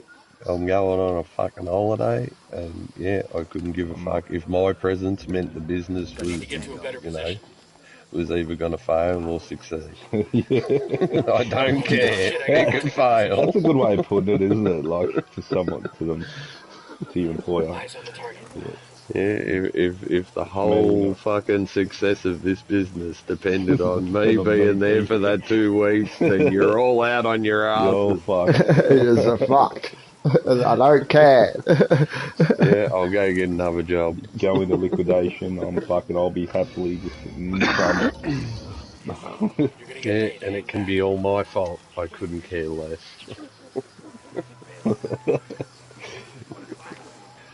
I am having that Surely holiday. a business couldn't be that fucking reliant on their employees. I'm like Joe Biden, I can taste it. I can taste it. I'm shooting these fuckers. We're good. Even right down to, I'm even looking forward to that first stop, all day breakfast. Get the fucking big breakfast, hoe in. This is going to be an awesome trip. It just can't happen fucking soon enough. Watch out, place is rigged within alarm. Yo, Sicario with a submachine gun, right by the container. I'm all good for holidays. I'm even being a good boy and not having any time off in between, so I can maximise my holidays. I wouldn't mind going to Malakuta at Christmas as well, so we'll see how that goes. Spend a week down there, or over there. Fly past Drags' place. Alright, breathe easy. Yep, good old Valley. Gotta do the drive-by. It's the next fucking long week, man. I've got to do a bit before then though. I've got to buy a new boat trailer and then go up and get the boat. Bring it back so I can take it down there. I'm not going to Malakuta without a boat. Eyes on 2 Sicarios. On the bridge.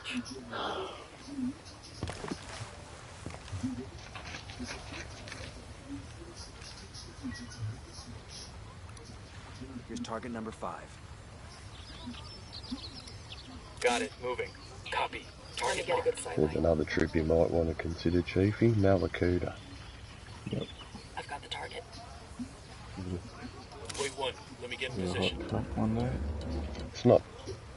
It's not much chop unless you like to do things on the water or fish or, Lost the target. you know, it's a real watery place. Say the word. Lost visual on the target. But yeah, nice place.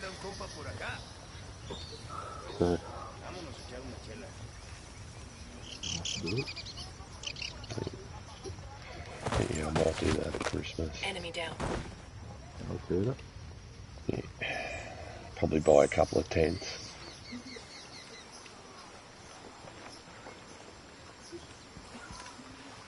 Yeah, I don't want to have to go down there and fucking get motels and All good, all clear. the camping. It's a camping place. Well, there's a big showers around. There's a big municipal camping ground on the foreshore, and it takes up the entire foreshore, like it's the whole front of the inlet. And you can have powered sites or non-powered sites. Yeah, I just want a site somewhere that's not on a hill, nice and flat.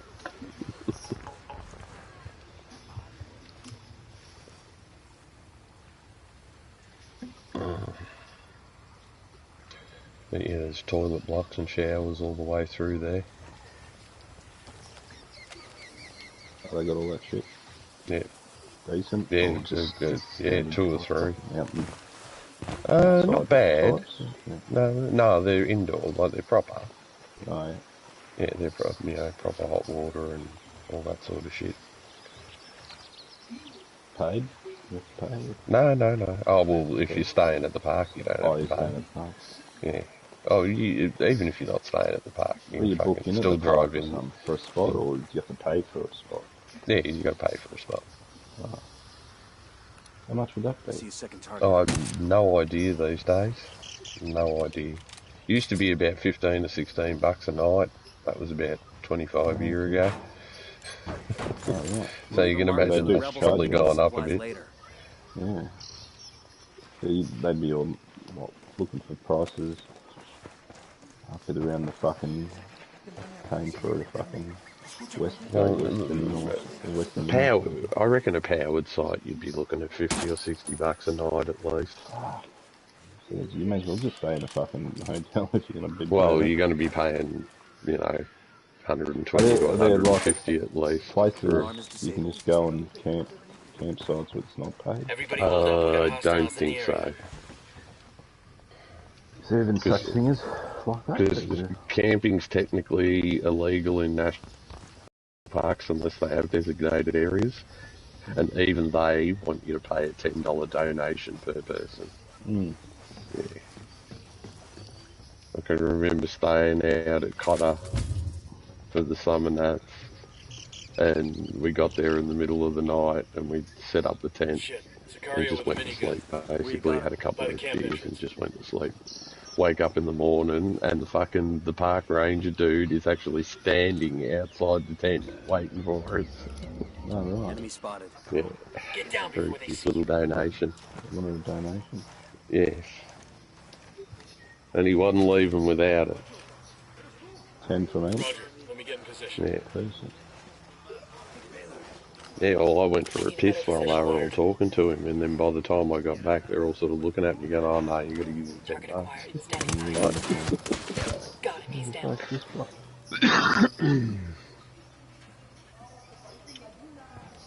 But yeah, I have seen spots like that, but very limited. And it's generally that type of deal. You've just got to pay a small fee to the park. Yeah, I don't think anything's free anymore. On that fee's, just for maintenance and park and that, which is fair enough. Oh, but they're hustling it out here. I mean, where is there a spot where you can just go and... Well, would you prefer to say, yeah, but that's the thing, like, it's a national park and that, how are we going to keep these national parks good and shit and, like, looked after? Well, through funding. How are we going to get that funding? That small $10 that you pay. You know what I mean? Like, it all adds up in the long run.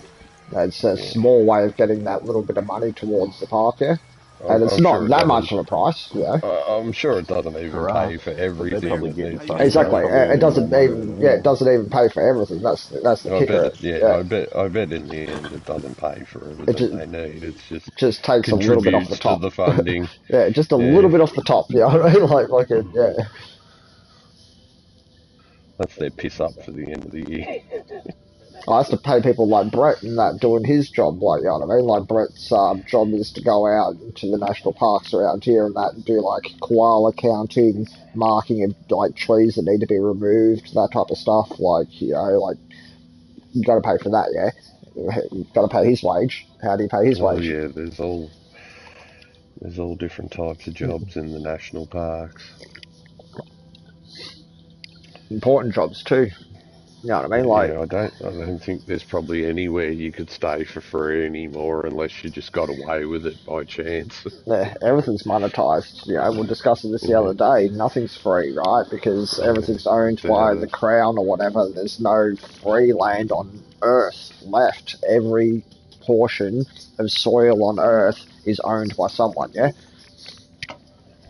Every portion of Earth on this Earth. There's not a single spot on this Earth where you can say, no, that is 100% free to humans. No, somebody owns it. Every portion. Antarctica?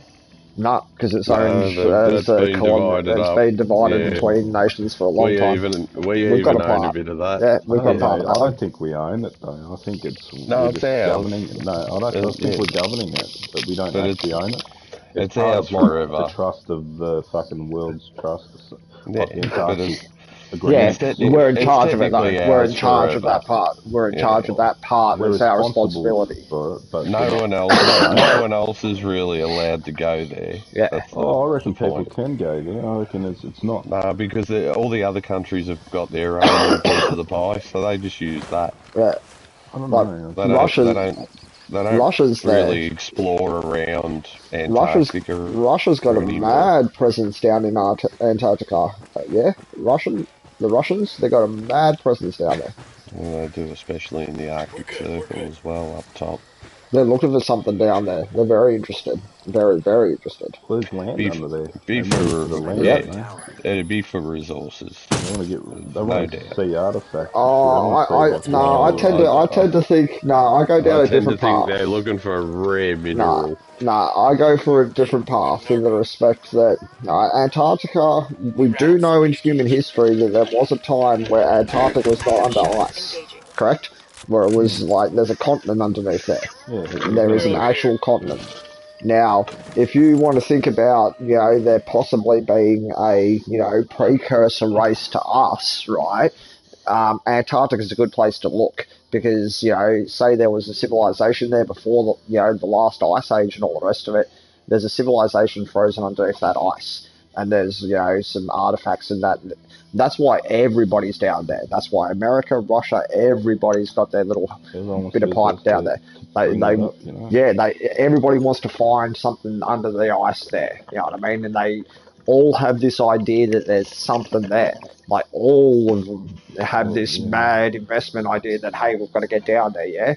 So I reckon it's not just the resources. I reckon there's some ancient knowledge there that they're looking for. They found under the ice, they found like lakes and stuff that are like water, like lakes that they've taken microbes out of and all the rest of it. Like there's like a time capsule of the human race, and that's what they're trying to uncover, I feel, the time capsule. Oh yeah, but it's always been about research. Russians aren't archaeologists, they're resource gatherers. Yeah. So, Russians are archaeologists. They are archaeologists. Bullshit. Look at fucking Indiana Jones movies. The Russians are fucking... come on,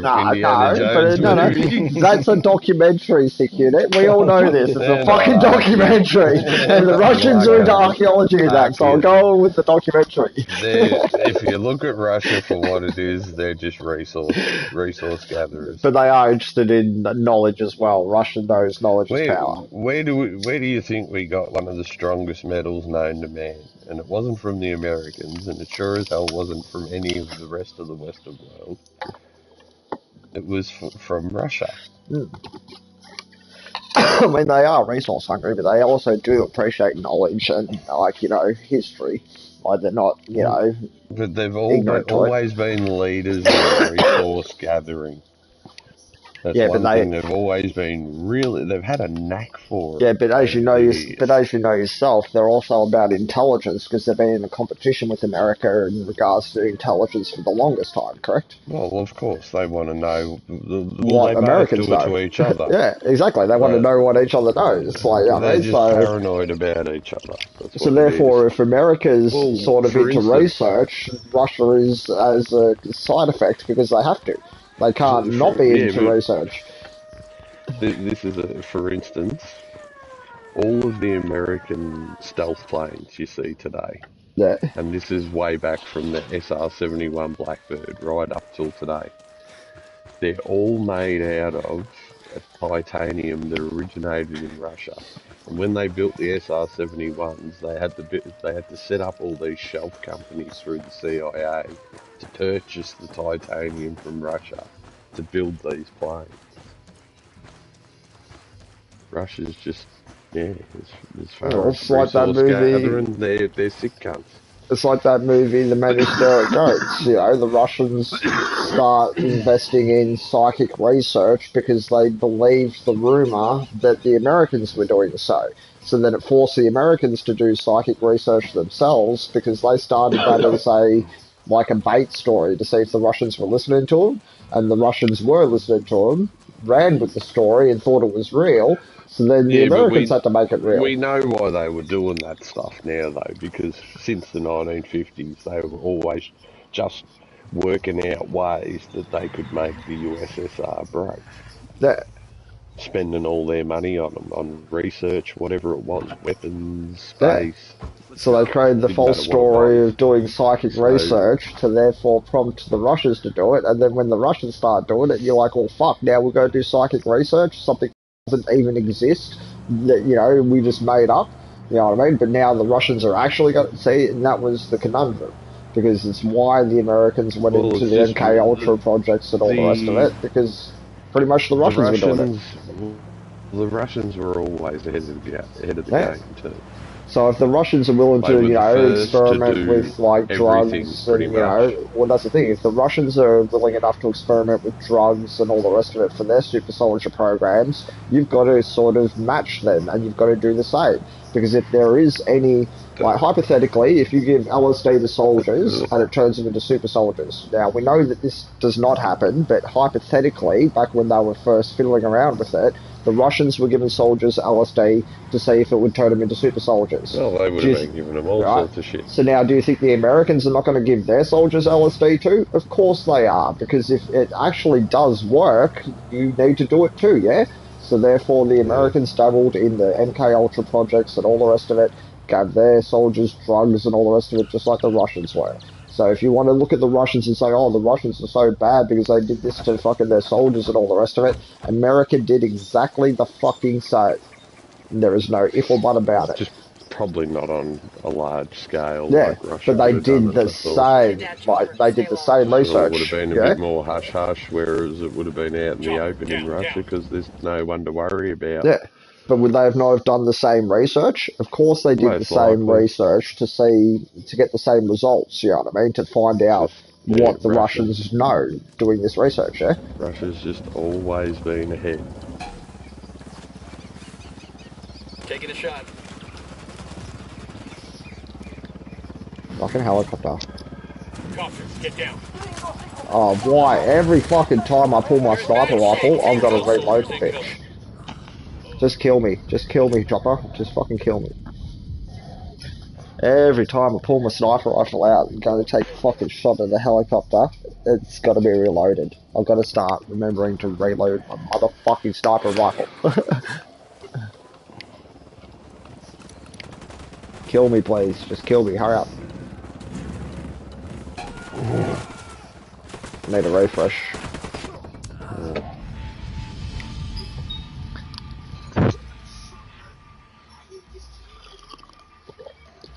But yeah, if you haven't seen that movie, The Men Who Stare at Goats, it sort of opens up your eyes to sort of think, well, if the Russians were doing said research, then the Americans definitely were doing the same research to find out what results the Russians were getting. Doesn't honestly surprise me at all. You're not going to not do the same research yourself, yeah?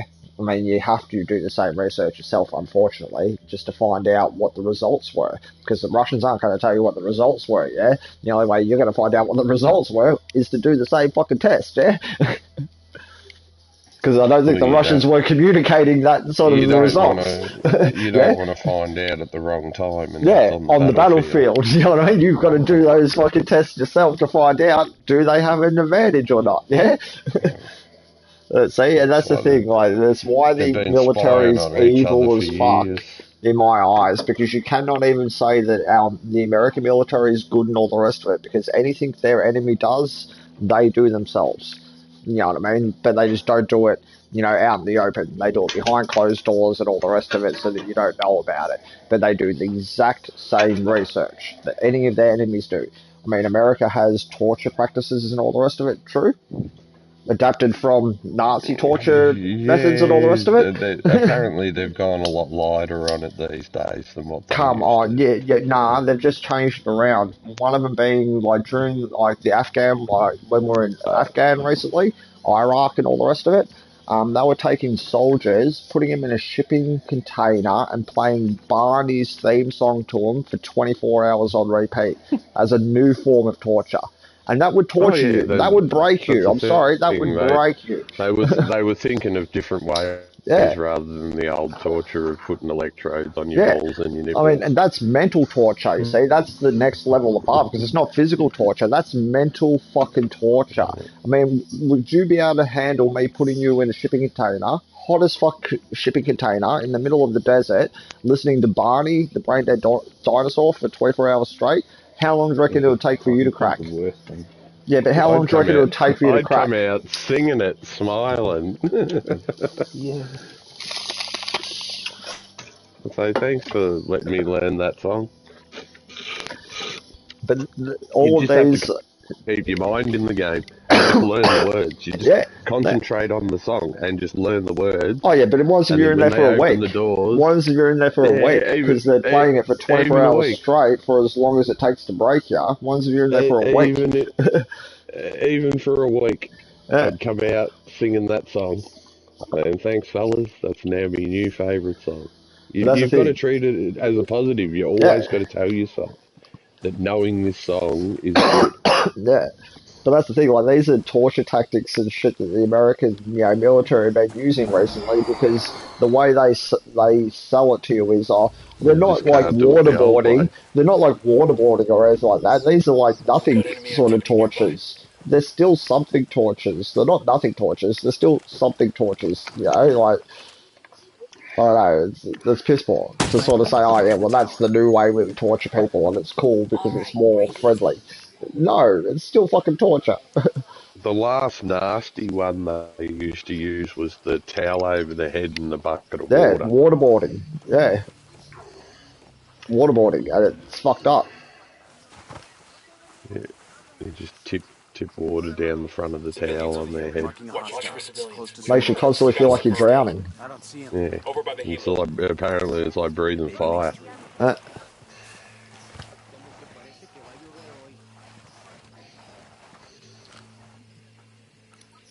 I've got eyes on the captain. That makes 5. Yeah, that's why, I don't like the American military, because they're as fucked up as any other military on the face of the planet, I'm sorry to say. I mean, you can't convince me otherwise. Because they're willing to do what it takes to get results. True? I don't think so. Not so much anymore. No, they're not.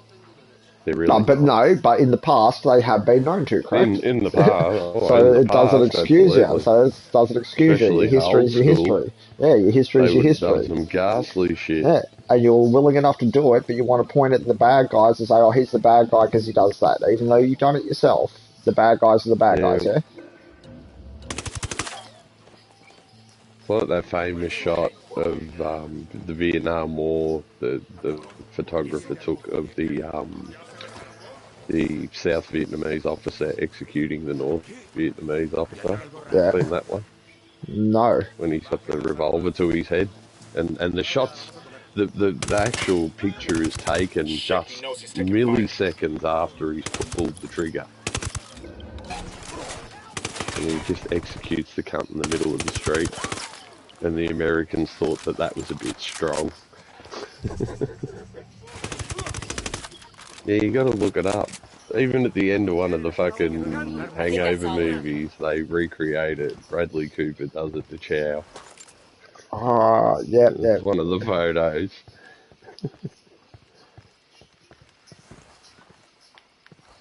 Yeah, it's one of the most iconic photos from the Vietnam War. Is this cunt just executing this guy in the middle of the street.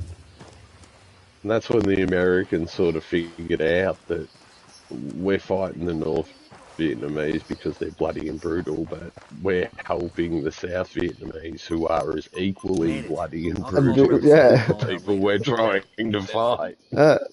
You're in a no-win situation then. Yeah. You were literally helping what you thought was the better of the two bloody and brutals. The lesser of two evils, as we say. Well, yeah, they were two extreme evils, though. For us, it's survey.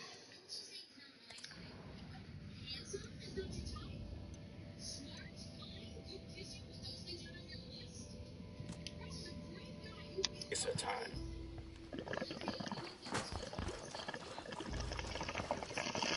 Remember, during times of conflict, countries are willing to do fucked up things, regardless of which country it is. Absolutely. There's a weapons case over here. When they're, at the moment, they're trying fucking soldiers over this Ukraine fucking thing, like Russian soldiers are being charged for war crimes and that, for shooting civilians and that, Yeah, like, that's they've gotten happening a right couple now. of them. Yeah, yeah, that's just a look at who we caught. You know, look what Yeah, we're gonna that's do. exactly, that's like parading Just ahead on a showing stick. off. Yeah, pretty much, Yeah, like, it's parading just ahead on a stick, showing yeah? off. You wouldn't like to be one of these cunts because they're gonna Oh, get fuck you no. put away in a deep dark hole for a long time. That, because we're going to make an example of you. Yeah, you get the example Absolutely. made of you for the wrongs of everybody else. Unlucky you. These poor cunts are never gonna see the light of day Oh, again. fuck no. Fuck no. You'd be wishing for death. You'd be wishing for death, I reckon. Over just what you got to go through. You know what I mean? Like, you'd be wishing for death, in my eyes.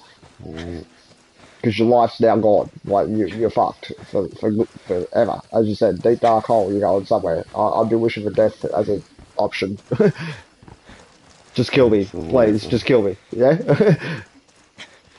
My life's over, and I'm going to a deep dark hole for the rest of my life. Just kill me. Yeah. Even Assange, that's going to be his fate one day. He's already suffering that anyway. What, for trying to, reveal the truth at the end of the day? Yeah. He's facing 175 years jail.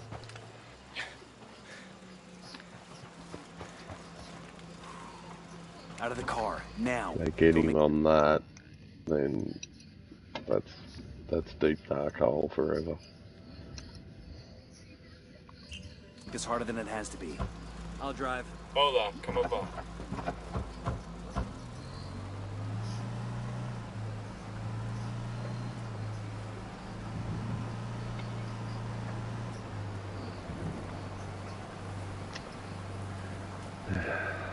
Assange should be fucking free though. I mean, like, fucking well, really, the problem should with be. Assange is, Our Prime Minister should just make a phone call and say, extradition to Australia, thank you. Yeah, but the problem is that he has broken the law. Yeah, well, let him face the law here, nowhere else. He's an Australian citizen. He's broken laws beyond our Well, country. at the end of the day, so what? We just abandon him. Well done, Australia. I'm sorry, but that's our own citizen that we he's short broken of. laws in the American Constitution, and they're the ones that he offended against. So basically, that's saying fuck you. Basically, it's saying fuck you as an Australian citizen. Yeah, I mean, we don't give a fuck. We just want to look after our with America. like we want to look after our interests, abroad. But you as the citizen, well, not sorry. We just got to throw you on the fire. There's no harm in him telling the look. There was no harm in him telling the truth. It's just he put an overabundance of information that he gathered on there, and a lot of people are now sort of saying the facts, and that is that he didn't know what all of this information was. Sometimes he was just uploading and uploading and uploading, and he uploaded a hell of a lot of stuff he shouldn't have. Yeah, but and that's the stuff that's got him in trouble. It's like he's uploaded people's personal details, and that's where he's broken the law. So it's not even the other stuff. If it was just the other stuff, you could honestly say, yeah, let the cut go. All he's done is expose your bullshit. But the problem is that he put up a lot of stuff that he shouldn't have. And therein lies the problem. So on one hand you can say, yeah, he did the right thing. But on the other hand, you've got to honestly say, well, you should have stopped.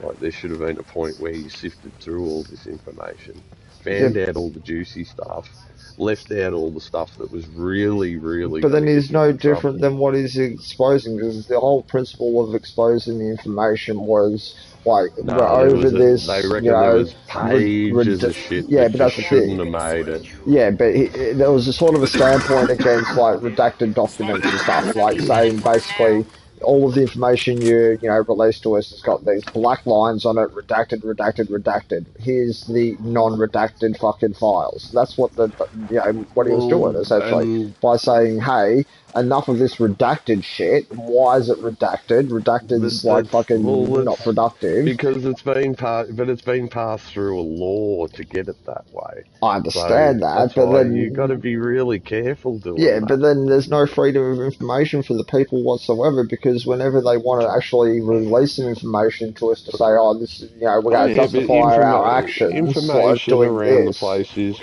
but it's protected by law. Your information's protected by Yeah, but law. how If you don't justified? want to give it to everybody, Oh, but that's the you thing. don't have to. Yeah, but that's the thing. How justified can your actions be if half of when we say, all right, can we have some documents showing, like supporting your actions, and then you give us the documents and half of it's fucking redacted?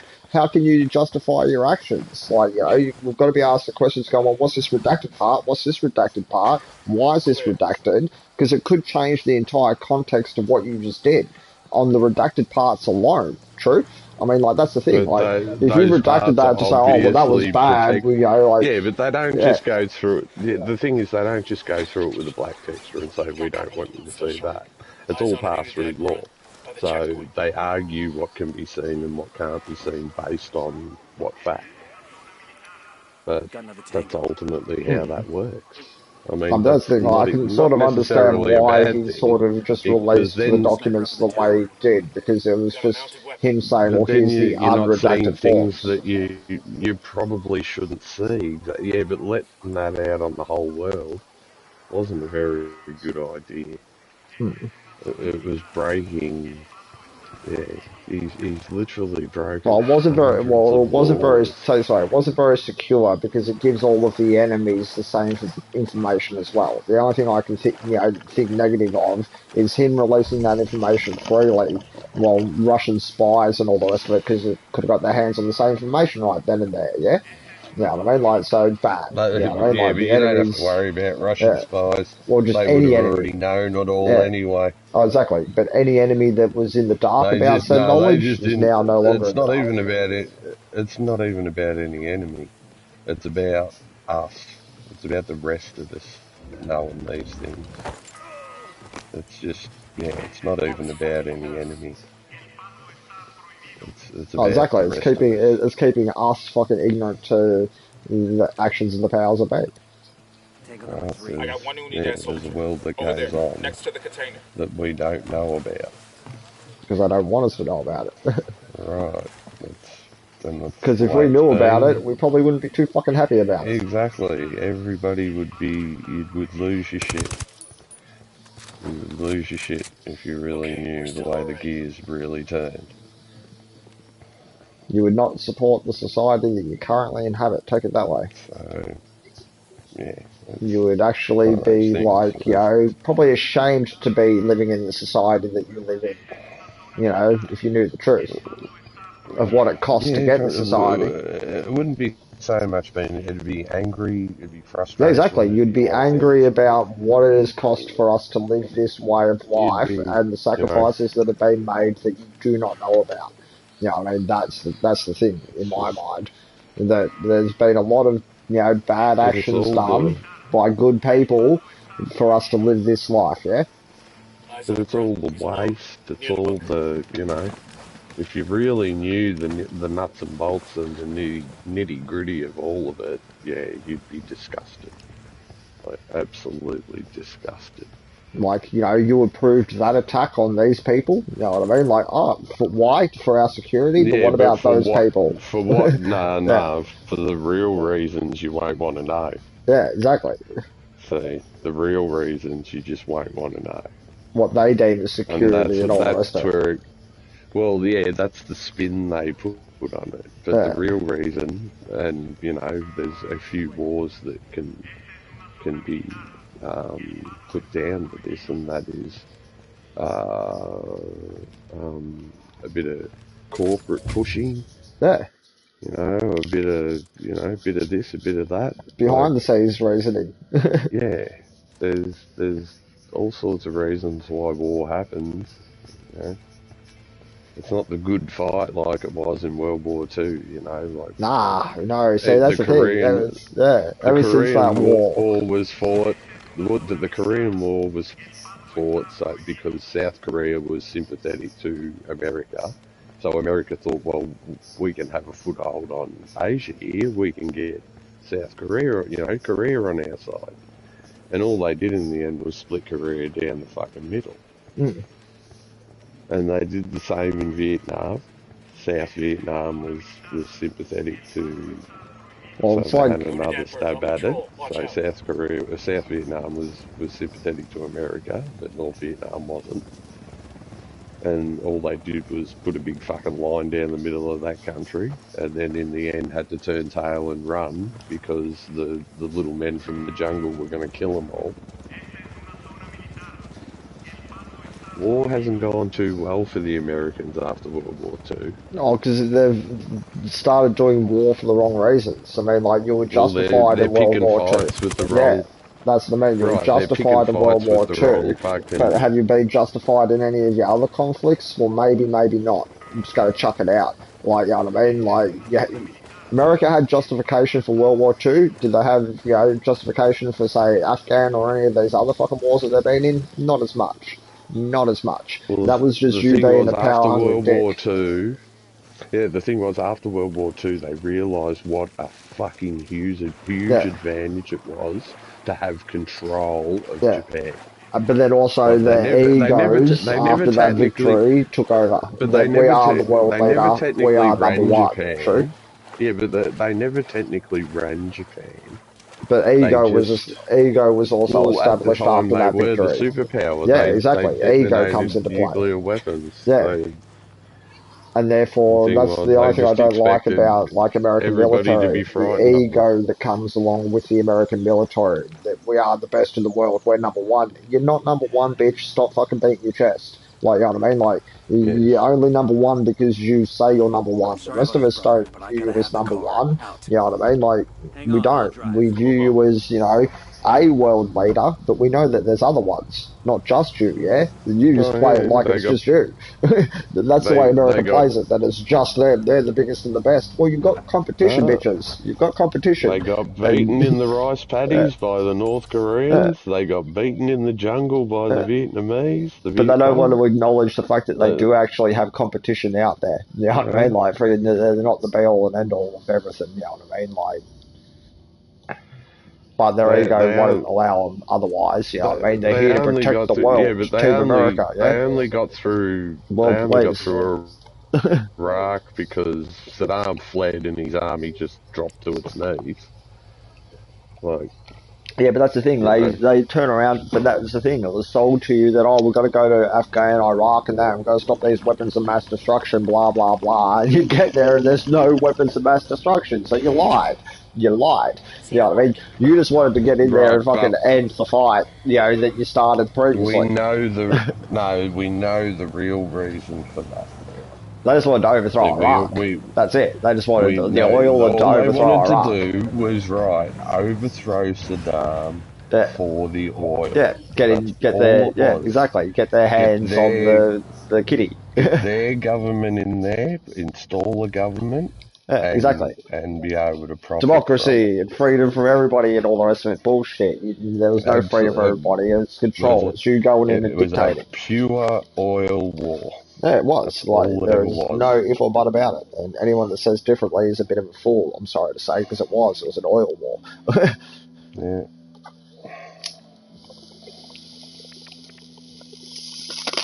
Even So now, Afghanistan. is that I don't know why is that a justifiable war? No, it's not. You see what I mean? That's not justifiable. That's Oh, yeah, justifiable but for profits and only for profits. I don't know why they even occupied Afghanistan, because the Taliban were very smart. They'd already fought the Russians for 5 years and suffered massive losses years before the Americans went there. The Americans knew this, and the Taliban didn't want to fight, but they were willing to wait generations if they had to for the Americans to leave. All they were Essentially, it was just the waiting Americans was for going those. and kicking a wounded dog. It wasn't even that. The Taliban just sort of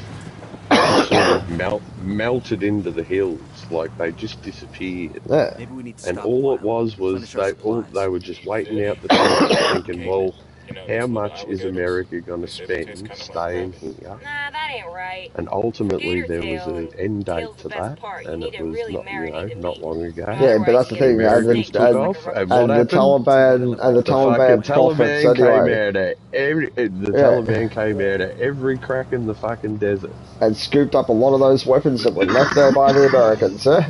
But I mean, like, they were there. But the thing was, they were there all along. It's not like the Americans went in there and rid nah, Afghanistan of the Taliban. The no, Taliban was there all along. That whole exactly. 20 years, America was there. They're still there The today. Taliban was They're still there. there today. Like, you know what I mean? That's the thing. They're still there today. Well, Can't, that's the thing. They never left.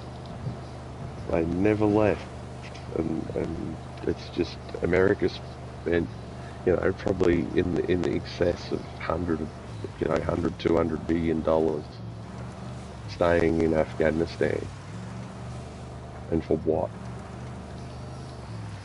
Nothing. I don't know. Just sometimes I question, like, are we on the side of good? Sometimes I think no, not as much as we think we are. Well, we've also got to think about, we weapons may case not here. be on the side of good, but Down, you're giving yourself away. we don't really want to be on the Got the side of C4 pure primed. evil either. True. Rally up. That's all those other cunts Looks are. like we've There's riled only them up. two sides of the coin these days. You're either in the Western world or you're with the rest.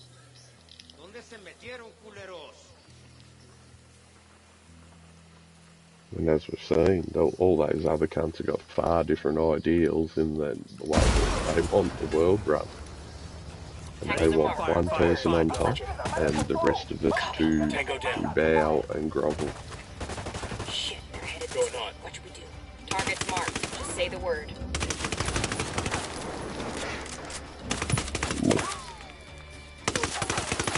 So, yeah, I think we're better off sticking with the Americans for a while.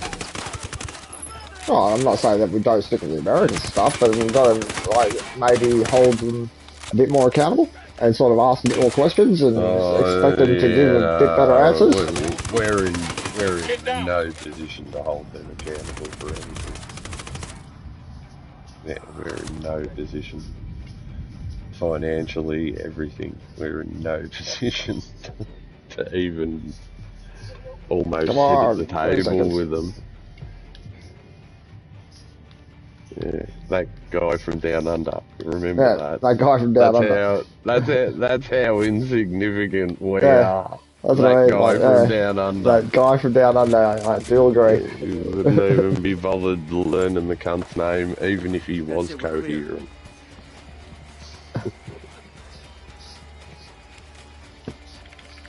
Every time Scott Morrison probably gets in contact with Joe Biden, they have to say to him, "It's Scott, the Prime Minister of Australia, Scott Morrison." He's like, "Scott, that guy from Down Under. 6 weeks ago." Like, yeah, that guy from Down Under. I know who you're talking about now. The Australian Prime Minister, that guy from Down Under. Yeah, I know him. And he gets on the phone with him. "Hey, that guy from Down Under." I'm not even going to bother learning your name. Don't make this harder than it has to be. And poor old Elbow, if he gets in on Saturday, he'll be the same. Anthony who? Anthony who? That guy from Down Under. Oh, the new guy from Down Under. The other guy from Down Under. It's gonna be, yeah, he's just not even gonna be an afterthought.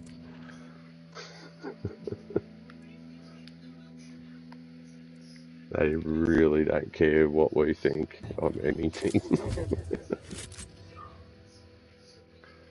We're just a bunch of loudmouth cunts that ride kangaroos down the street. True. You know, what else do they see us as? There'd only be a handful of Americans that would actually sort of understand and appreciate us. I just don't like the American attitude of, we are the best in the world and that's it, I really don't like the attitude because I don't think that you are. I really don't think that you are. You used to fight the good fight, but maybe not as much nowadays. I just really don't see them as strong as what they once were anymore. There's a time, And there they was make a some time in the very world where, questionable fucking, decisions at well, there times. was a time in the world where no one would have dared even farting near the Americans. Mm. And now they just seem to give them the finger all the time. Like, yeah, fuck you, buddy. I'll do what I want.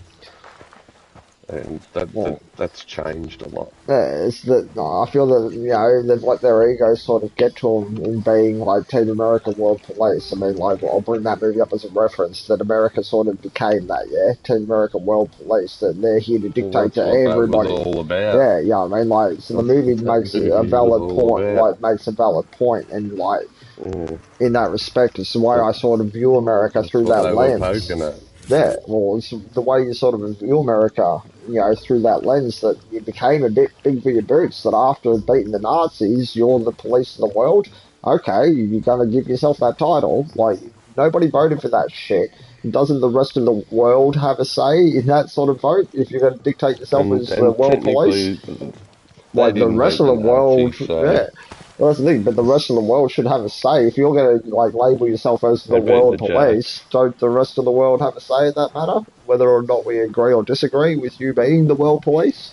You know what I mean? It's just like America And we gave can themselves that badge bring without that up asking too. anyone. They didn't come into World War, like the German part of World War II, until pretty much right near the end. Yeah. When they knew that the Allied forces were winning. And that it was pretty much a short thing at that point.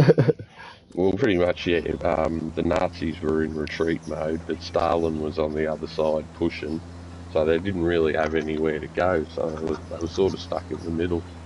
It was a shit show in the end for the That's the thing. Nazis. So technically, we joined the fight before America, yeah, because we were part of. We were in it from the day one. Yeah, because we we're were England from day one. Yeah, because we're England's. Well, we were the cannon fodder seed. We were the battalions they used to put in first before they'd lose any English soldiers. Everybody forgets that about poor Irish, little Australia. The Australians, exactly. Everybody forgets Welsh. that about poor little Australia. That fucking our soldiers are the first World War ones. II, fucking thousands of us died protecting fucking British soldiers. And then later on, American soldiers, etc., etc. But we're always the fucking cannon fodder. Oh no, yeah, we've always been up there. There might not be great numbers of us. Yeah, but they still always to this put us at the day, front. still to this day, who are the first boots on the ground? Australian boots. They always, if they need like special services and all the rest of it, they usually call our dudes. Yeah, we've got that reputation now that usually Australian boots are the first boots on the ground. Yeah. Especially in modern conflicts, Afghan and all the rest of it, we were the first boots on the ground over there and shit. Imagine some of the Aussie SAS blokes. Like, they would be bad motherfuckers. Oh, they would be bad motherfuckers. They would be bad motherfuckers. Recognised as some of the best soldiers in the world now. Yeah. Just there's not enough of us. Give us a few years when we build up the population a bit, get more people in the army, and we'll have an army of badasses. And one come on, we'll fuck your shit. Right now, we got an army of badasses, it's just a small one. Nah, we need labouring because you'll give like checks to single mothers to have kids and that again. There goes our population. We need our population increase. Yeah,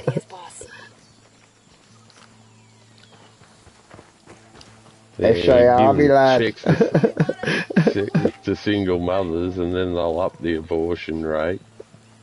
Fucking, that'll just cancel that out.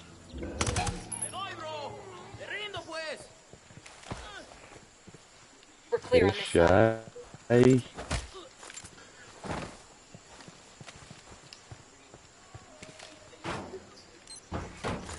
These supplies will buy us a lot of goodwill from the rebels. W is for waiting for my missus when she's at the centerwing check. Sure are a lot of lights and switches up here. Hey man, try to take us off some sweet jumps, C alright? is for Settlelink, the place where I get my doll from. Which brings us to D, the doll.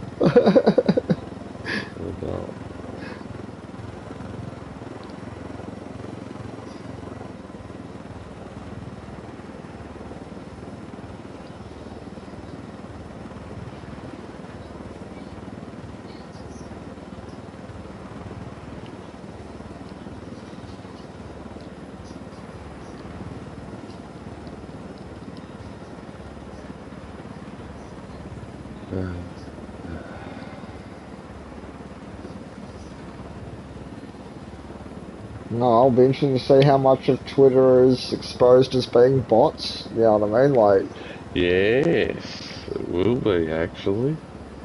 I reckon, and I've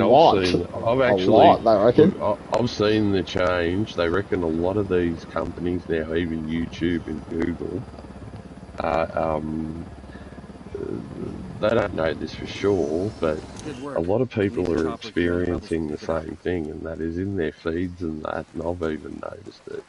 You're seeing things that you didn't once see. Such as? Like, an example? Just on certain topics. So if you're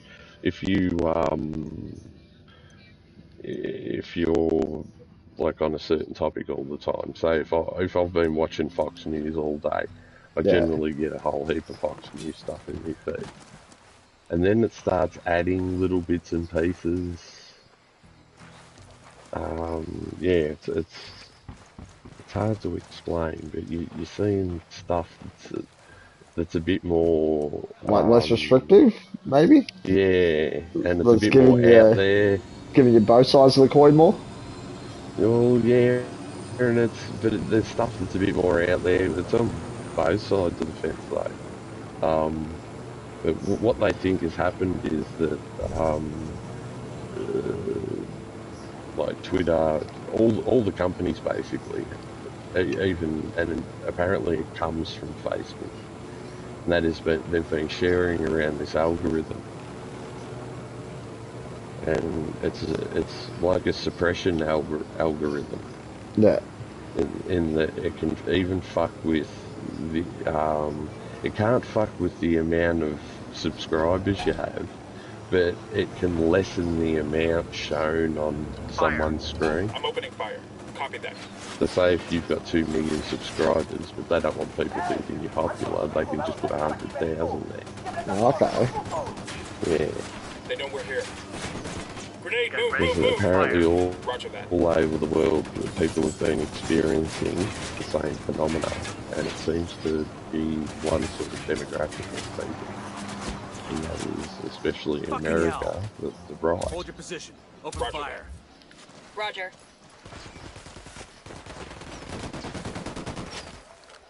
Apparently on Twitter, it was very noticeable the first day that after Elon Musk purchased the company, that they dropped the algorithm.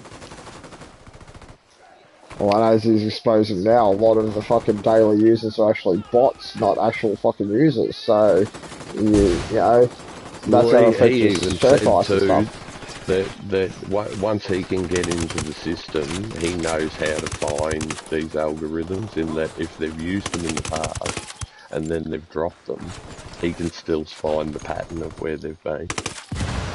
So he can still see what they've been up to. Doesn't matter what they do to the system now. If he takes control, and mind you, all that's been put on hold until he finds Yeah, but out if you've been the lying total number to of the like, bots. but that's the thing. If you've been lying to shareholders and that you the entire time by saying you've got 226 million daily users and 50% of them end up being bots, that's breach. You've lied to Well, your also shareholders too, everything. That's like yeah, that they're is sort like of saying really that bad, yeah. this could affect the price in that, you Yeah. know, it could save him $10 billion. But then shouldn't people be facing also like legal charges against like fucking lying and all the rest of it, fabricating? Like there's got to be something against business there. You've fabricated. I think they're quietly shitting themselves. Yeah, like you've fabricated numbers to boost your profits and all the rest of it, numbers that didn't fucking exist, and you've done it on purpose just to, increase your share price. That's fucking against the rules. I'm sorry, but that's against the rules everywhere, isn't it? Like, it should be against the rules fucking everywhere, shouldn't it? Like, you're not allowed to do that. The accounts they've found too are very politically based. So they're probably being, but they're probably being paid for by the political party. That's what I mean. It's manipulation of information and everything. You know what I mean? Like it's really it's had a big effect because those bots then push up the traffic on certain topics and all the rest of it. You are controlling what people are viewing, seeing, watching, and thinking. Well, that's what it's designed to do. Yeah.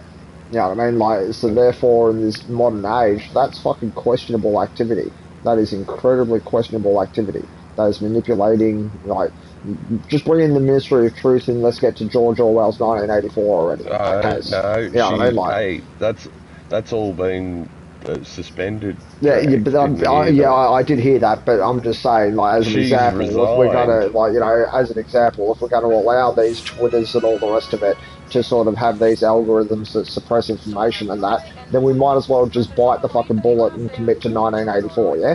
And get the Ministry of Truth rocking and everything, because we're halfway there at this point. Well, if you're going to allow these companies to manipulate that shit. Well, I think the thing we're going to find out in the end is that we were already there and we just didn't know it. Oh, it's pretty obvious to say.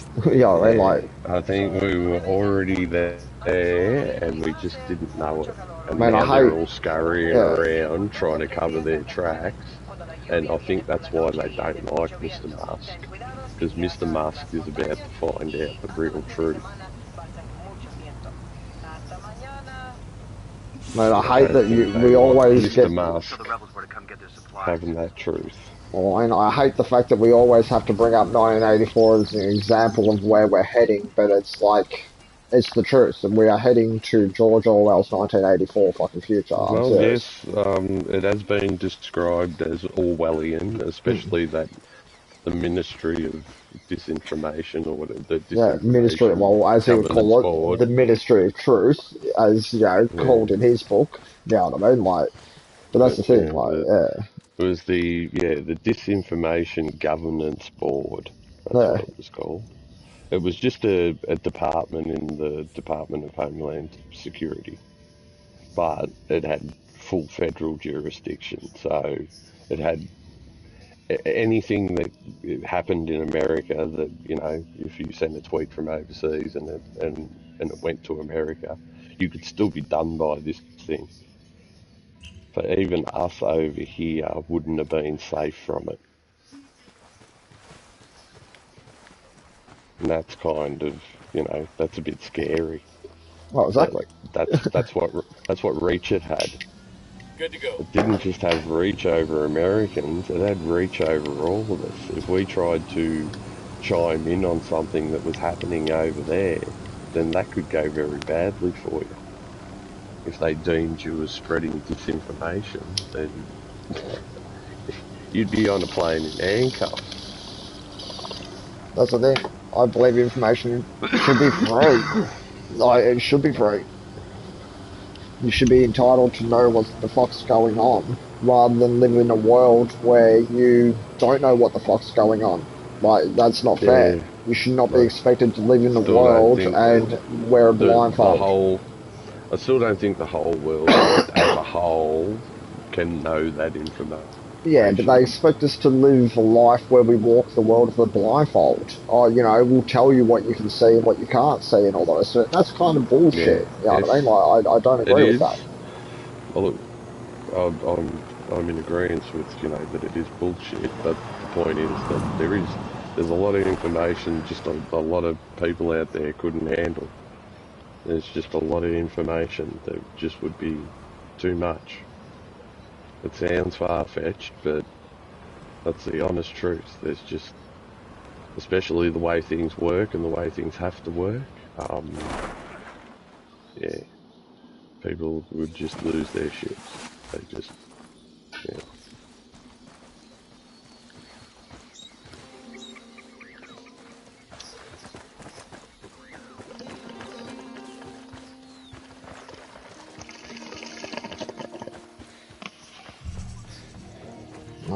Only because people are not educated enough in my eyes. We don't read enough books. Well, as humans, people don't read enough books nowadays. Like, they don't want to educate themselves anymore. They're willing enough to take the education that's fed to them and no more. Like, they don't want to go out and educate themselves and find things for themselves. Not enough people want to do that. They just go with, oh, yep, I heard that on the mainstream media, that's it. I accept it. You know what I mean? It's like, well, no. You should then question that shit, shouldn't you? You know what I mean? And learn more. Yeah, too willing to just cop a lot of people that. don't get that most of these organisations are owned by bigger organisations that tend to dictate the media that goes on these things. Yeah. We know that from past experience. Certain channels will push certain agendas just based on who owns them. So yeah, that's been going on for centuries. It's just a lot of people don't sort of, yeah, it's a bit tongue in cheek when you watch the news because it's pushed from a certain perspective, and that's whoever's running the joint, they'll put the spin on it they want on it. If they want it to be perceived in a good light, they'll do so. If they want it to be looked at harshly, they'll do that too.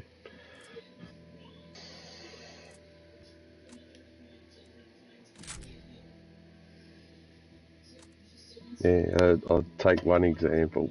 The little kid that ScoMo bowled over yesterday. Did you see that one? No, I heard about it though. ScoMo's, he did trip over sort of. I want to see it. I want to see how he cleans this kid up. I want to see it. Is it on YouTube? Is it on YouTube, yeah? It probably would be. He's tried not to clean the kid up tackle. Too badly. ScoMo tackle. Is that it? Yep, it's gonna be it. They're calling it a tackle, not a fucking trip. Yeah. They're calling it he tackled this kid. Oh yeah, they're hour stumble of the election campaign, Scott Morrison versus young soccer player Luca and his team, the Devonport Strikers. The Prime Minister came a cropper. There was a slip, a dive, and the 7-year-old got cleaned up along the way. But he's come out of it on top, lapping up the limelight, even giving Mr. Morrison a cheeky red card. Luca, come on, just get to the tackle. Alright, there he's back, sorry. After his first big, bad, bruising brush with politics. It's a fucking pisser. Down he goes. He fucking steamrolls this kid. And the kid sticks up for him. You should have kicked the cut out of him, kid. He needs to work on his tackling.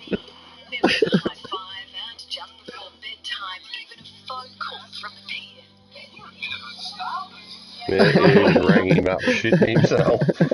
Don't sue me, kid. Fucking ScoMo. Yeah, that is a pisser though. I still reckon fell on the kid. No, I still reckon Boris Johnson. Who did it better? Boris Johnson. I still reckon Boris Johnson did it better, yeah? Boris Johnson. Old blowjob himself. Because he was the first one to trip over a kid, fucking, wasn't he? Like, fucking in a sports event. Yeah, I think so.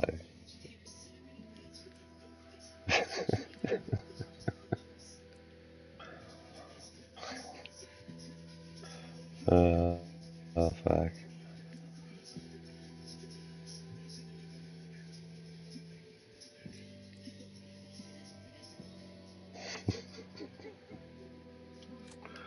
The frustration setting in for ScoMo. He has to fucking bowl over a little kid. Like, you don't even look like a common mascot. I mean, you can't even play fucking soccer right. You know, like, you're really looking like the common man here, bro. You just heard the say beforehand. Did you say Albanese? You're very Albanese. Okay, I'm gonna tackle that kid. Yeah, he's fucked. Grind his little head into the ground. Oh, fucking piss funny.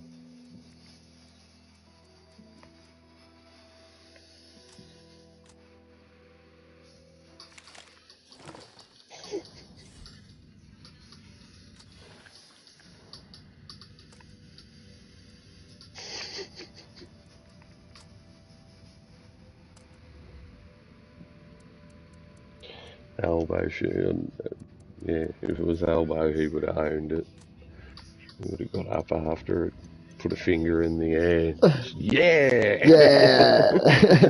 That's how we got do! That little trick. Score! Gotta learn to lose, son. That's what life's all about. Trust me, I know. I've been in labour. Yeah. I've been with Labour for the last 25 years. I know what it's like to lose.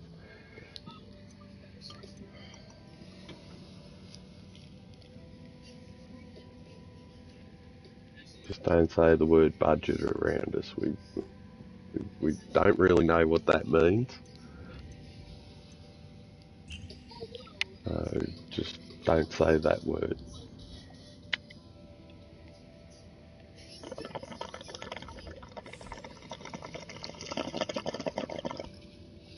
So El Cerebro, almost done on you, and then we'll have taken out one of each. Security smuggling, influence and production. Budgie smuggling. Like, this game is fucking huge. Like, the map's big and that, but just the structure of how you can approach taking out the big boss, you know, like, you only need to defeat two of his operation heads. So you can defeat the head of security and the head of smuggling, and then it gives you the chance to go for him. Or you can take out everybody and then go for him. I'm taking out everybody and then going for him. I've already destabilized his security by 27%, his influence by 24%, his production by 25%. I'm working on his smuggling at the moment, operation, destabilize that. But I'm going to make sure I kill everybody underneath him first and kill him last. So like, do it that way, you know, like, the way you would think it should be done, that you've got to kill everybody and then go kill the cartel leader, yeah? Can't leave these fellas hanging around, loose ends and shit, yeah? Well, you miss half the game in the end. You kill him and then all the rest of it disappears. Oh no, they're still there, but then it just makes no sense. Yeah, but it just makes no sense as to why you're still hunting them down. The game doesn't even adjust to say, well, this one that you left over, he's going to now take his position. That would have been a good way to go. You know what I mean? That hypothetically, if you played it that way, where you took out the security and the smuggling, maybe the leader of the influence then steps up to the role if you take him out too early. You know what I mean? Or you could play it the other way, kill everybody so that it's only him. I don't know. They could have improved slightly there, but otherwise, basically. El Sueño, boss is a boss of bosses. I've still got what? I've taken out 3 targets. I've still got 1, 2, 3, 4, 5, 6, 7, 8, 9, 10, 11, 12, 13, 14, 15, 16, 17, 18, 19, 20, 21, 22, 23, 24. 25 targets still to go.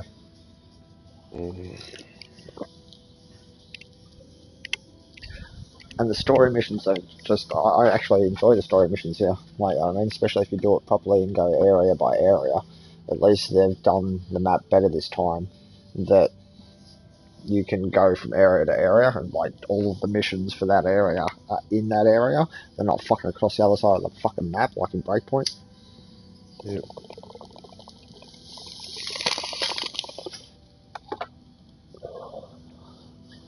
I'm honestly still shocked to like be playing this and be thinking like this is the previous Ghost Recon, not the recent one. Like it's backwards. If I didn't know any better and you gave me Breakpoint and this, I would think the Breakpoint came out first and it was the shit version, and that this was the sequel that they improved. But no, not Ubisoft. That's backwards. Here's the good one we did, followed up with the sequel that we fucked.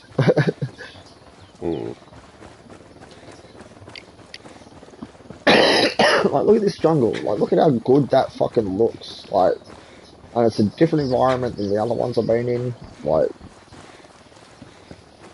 I nailed this game. What are you jumping on, Chiefy? Come and having a shoot with me. I'll even go to the extreme of starting a new character for you. And go from the start. I think I can do that. I think I can have two operators. I'm just knowing it tonight. I just finished all the fucking Because we'll just play it from the start, Chiefy, if you want. Are you being a racist, Chief? Being a racist.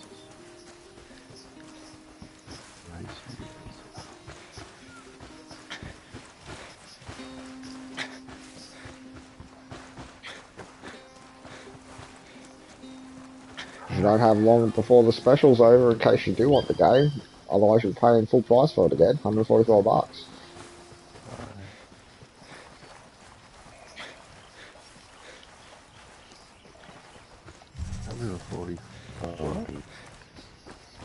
Because you're getting the $144 one for $33. So you're getting all the DLCs, everything. Fuck that. Fuck When's that. that finished, that special? Nah, very soon. You'd have to look, I won't be able to see in the special ends now. I don't think. It's not from when you start, is it? It's just got a date that it finishes. Yeah. No, the trial's there for good, but you only get, like, on this one, you only get 6 hours overall. That's it. Full playtime, not 6 hours from when you first... No, 6 hours of playtime. Yeah, 6 hours of playtime. Yeah, the trial gives you 6 hours and all the rest of it. So, yeah. I think.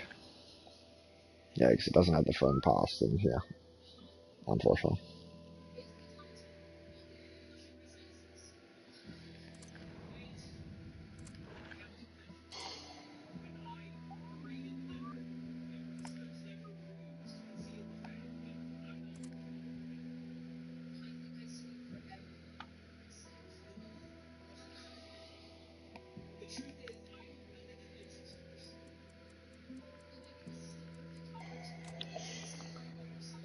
This possibly be...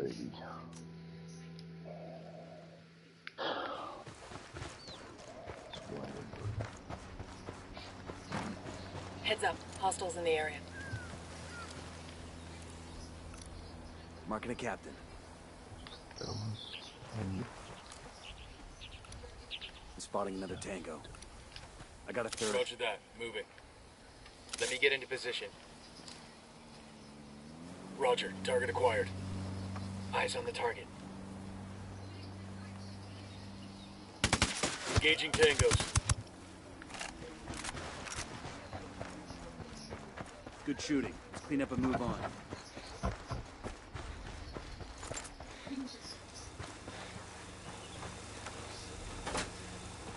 Let's find this antenna's pair, fast.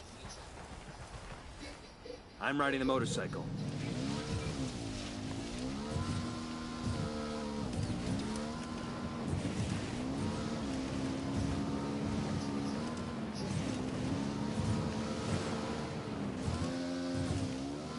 Who said the fucking vehicles suck in this game? They drive pretty good today. Even in situations where they fuck up a bit, it's still pretty good. Oh, that, oh wow, whoa, okay. Take that shit back for a second. What the fuck was that? Oh, what the fuck was that, Trax? I just broke the physics of the game, like, fucking hardcore. We got tangos. Danger close.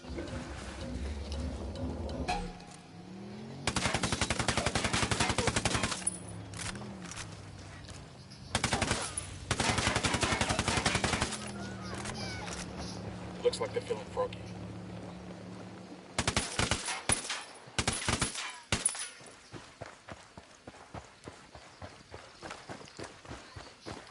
We probably used up half our time. Keep moving.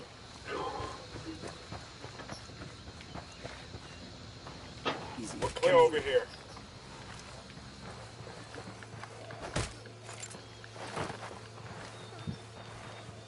Sorry about this, brother, but I gotta have the car. Out. Buckle up, people. Move on. I'm on your 6. Hasta mañana.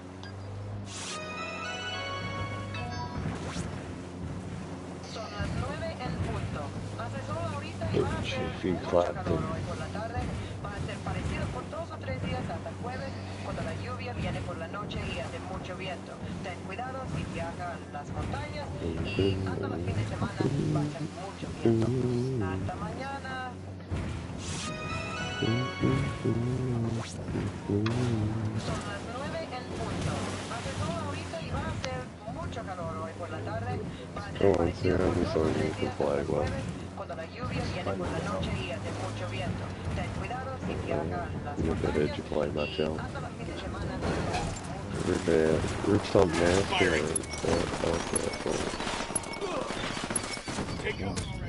Oh, come on. Rip out a bit of Dead or Alive by Bon Jovi. Come on, you could play Richie Sambora's part at the start there, couldn't you? It's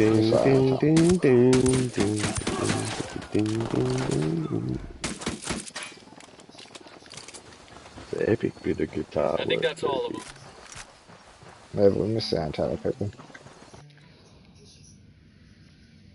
Play at the start of Nothing Else Matters. The cartel has a flotilla of submarines they're using to smuggle coke into Florida. Find the subs and sink them. I used to be able to play a few Metallica openers. One was a good one.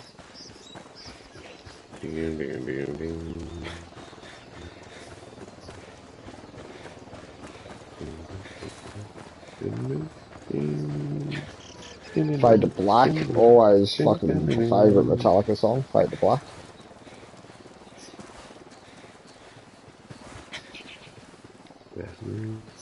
It's me warm. Now I will just say goodbye.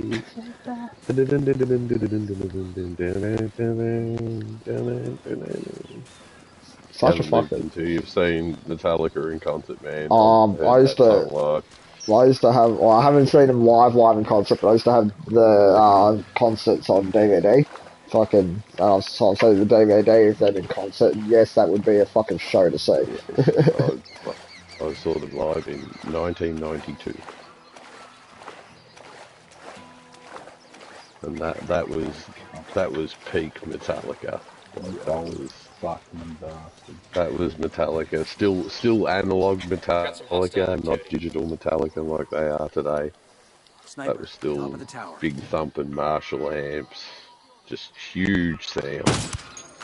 You couldn't believe something could sound so loud. We're good. Yeah, that was pretty awesome. That was. Saw Guns N' Roses and Metallica. The double. Prime. And yes, in their prime. And I can honestly say, as far as a live band especially, yeah, Metallica shits all over Guns N' Roses. The drone is up. Well, Slash was very renowned for being hit and miss, depending on how hammered he was. So you never knew what Guns N' Roses you were going to get. And I think the one we got was sort of pretty mediocre. Tango number 3. I think they were all off their tits, basically.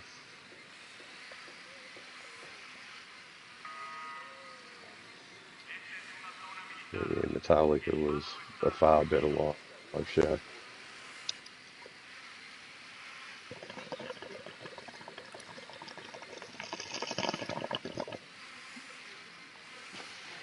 Although Axl Rose would disagree with you. Well, in the end, he actually came round and sort of became good friends of theirs. He came to terms with a lot of his demons, Axl Rose. He's one of those rare stories that sort of actually turned himself around in that respect. He was an ass while he was a performer, and everyone else knew it except him. So he kind of had to admit that. That he had his head up his own ass. He was tipped to go into AC/DC at one stage when Brian Johnson was starting not to be able to sing a full concert. They were going to replace him with Axl Rose.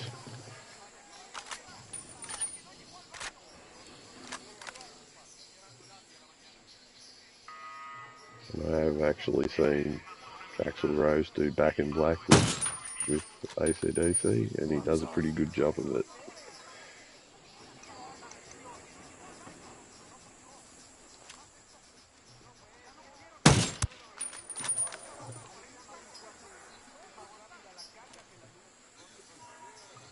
Eyes on a gun turret. Yeah, good old Metallica. Even to this day, they're still touring. Like, they're still playing. They're nearly 60.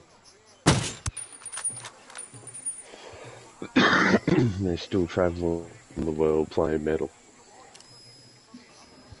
It's nothing more metal than that. And people are still paying to see them. That's why I say good luck to them. If you're fucking still selling out concerts to a point where you can still travel the world, then by all means. Absolutely.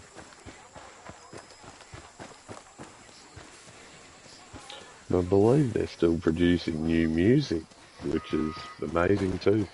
Most of those bands get to a stage where they've just got a backlog of, back catalogue of music, and they just tour on that for the rest of their lives.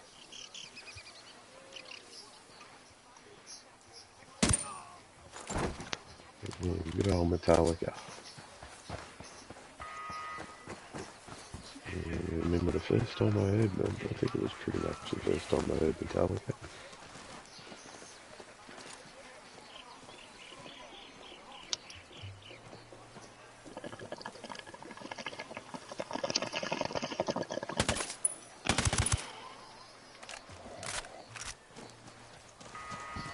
We good? Shit got close for a second there. That was even before And Justice for All had come out. Everybody hold up, we got hostiles in the Master area. of Puppets was the new album at the time. It was in like 86. Awesome album. Used to have all of their albums back in the day on CD. I don't know where they ended up, but yeah, used to have all of them. Eyes on an Unidad grunt. We're good, we're good. Close to the mortar.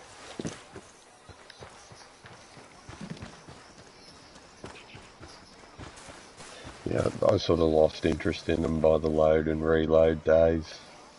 Yeah. And the next album after that didn't thrill me either. Sniper, top of the They tower. didn't really redeem themselves until that Death Magnetic album, which was not bad. Yeah, they just went through a spell of being sort of corporatised, and it just didn't suit them. They're all just average dudes.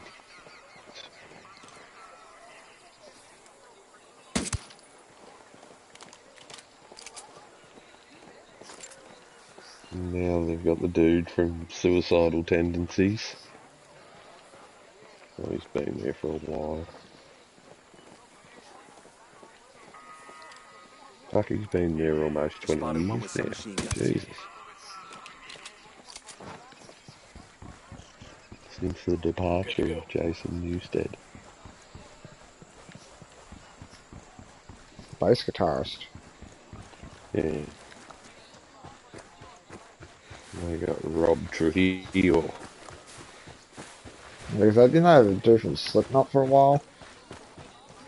Nah, they went straight from Newstead to. They might have done a performance with the other guy from Slipknot. That came about after Lars went missing one night. So they had the drummer from Slipknot come in, and he knew about half a dozen Metallica songs. So they just used him. They just put on a short performance. It wasn't even a full performance. They just wanted to make sure there wasn't a riot, basically. So, yeah, but apparently he knocked it out of the park. Like, he was perfect. To the extent that when Lars got back, they're like, "Oh, Lars, yeah." Like Yeah, well, that was the joke that James sort of said to him, "Man, this might be your band, but you're in trouble." He knows your shit, bro. He can play like you. Yeah, and he was pretty fucking good at it too. Found his boat. It's nuts. But yeah, apparently they used a couple of other drummers as That's well. what your mama That knew said. other That songs. doesn't even make sense. Yeah, that's how that came about. The dude from Slipknot. I can't remember his name, but apparently he is a very good drummer.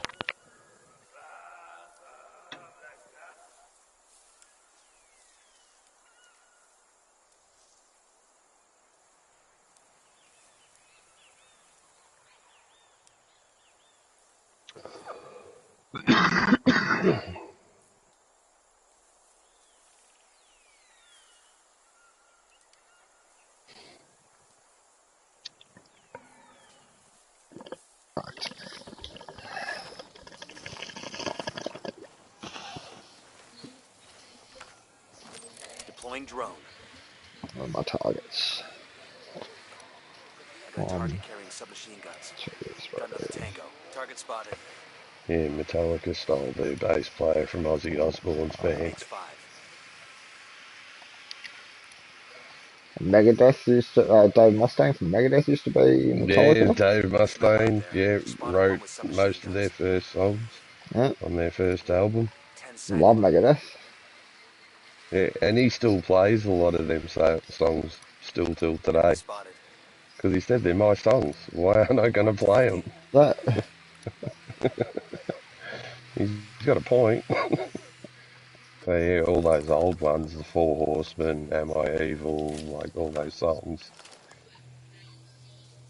Megadeth play them at their concert as well. They just play them a little bit different.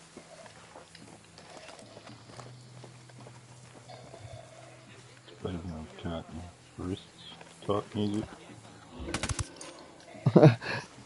Oh, they were real bands back in the day, Chiefy. There's no real bands anymore. Like, if Metallica's still having to tour around and they're nearly 60 and they're filling fucking stadiums, like, what is today's youth doing? Why haven't we had any bands step up and take these old fellas' positions? These cunts started in the 80s, for fuck's sake. Music is out. Okay, we're still alright. Yeah, but people still like it. Like, and it's good to be in a big stadium and hear that music. It honestly is. You don't even have to be into it. And by the end of the show, you'll say, well, I still don't like that music, but that was bearable. That wasn't bad. And you will. It's just fuck shit just banging in your head. Fuck, I couldn't imagine it worse time. Some of it's just so creative, though. Being put in a crate, a container with fucking Barney music. That sort of music there would be even worse. Well, I mean, if it was death metal or something like that, yeah, you might have like Cannibal Corpse or something like that. Yeah, something extreme. If you're talking about even the big four, metal. Megadeth, Metallica, Slayer, Pantera, like those sorts of bands, they are actually good because they have ballady songs too, Chiefy. They don't all have rah-rah songs, you know, like there are some really, and all of those guitarists are actually legends, mate. And baby makes 3. They had the proper musos there, didn't they? Like they are they are real guitarists. Like these guys know their shit. That's why it's so good to watch because it's dudes playing instruments and they're playing them. They're playing them fast, but they're playing them well. Like it's just, how the fuck is he doing that? I tell you what, Chiefy, it's a bit to get through, but you've got to watch. It's an old clip too. It's Eddie Van Halen doing Solo Eruption. You've got to sit and watch that whole thing to understand what a pure guitar genius I'll is. just sit and watch Tommy Emmanuel. Nah. I'm watching Tommy Emmanuel. He's a bit chilled. Eddie Van Halen better. Tommy Emmanuel would say, yeah, nah, go watch Eddie Van Halen. Go watch Van Yeah. Ask any guitar great and they'll all say, nah, don't watch my shit. Go watch Eddie Van Halen. Clear on this side. Alright, and if you don't want to watch one of the greatest guitarists of all time, Jimi Hendrix. Watch that man with a guitar. Honestly, watch that man with a guitar. They say Jimmy was a pioneer, but fellas like Van Halen were just next level. Oh yeah, but Van Halen for the could do time so of, much. Jimi Hendrix and that's all why that. Jimmy was a pioneer. He was a pioneer. He introduced all that stuff. Yeah. And just like to watch that sort of like, the creation of that, like where it started from, it's still worth the watch though, yeah? Hendrix is still up there. 2 things you've got to watch with Hendrix, and that is Voodoo Child, and a live version of it, because he goes extreme when he does the live ones. Is that the one where he sets it on fire, sets his guitar on fire, essentially? Which is the one where he sets his guitar on fire? It's just, it goes for about 7 or 8 minutes, and it's just a lot of him just doing a lot of extreme shit with the guitar. And the other one is when he does the Star Spangled Banner. Yeah. You've got to see him do the American National Anthem. He actually did, that one he did really well. Yes, that is just awesome. Just gives it such a different feel. It gives it such a different feel. But if you want to see somebody that's just completely at one with the guitar is part of him, and that is Eddie Van Halen. He was born with a guitar in his hand. And if you want to see modern people sort of do some amazing things with fucking like guitar, look up Lucas Fricanoli or whatever his name is. You should see what that dude does with a guitar, Chiefy. You just look at it and you're like, that's not humanly possible. Like, how the fuck are you doing that? But yeah, he does some superhuman shit with a guitar.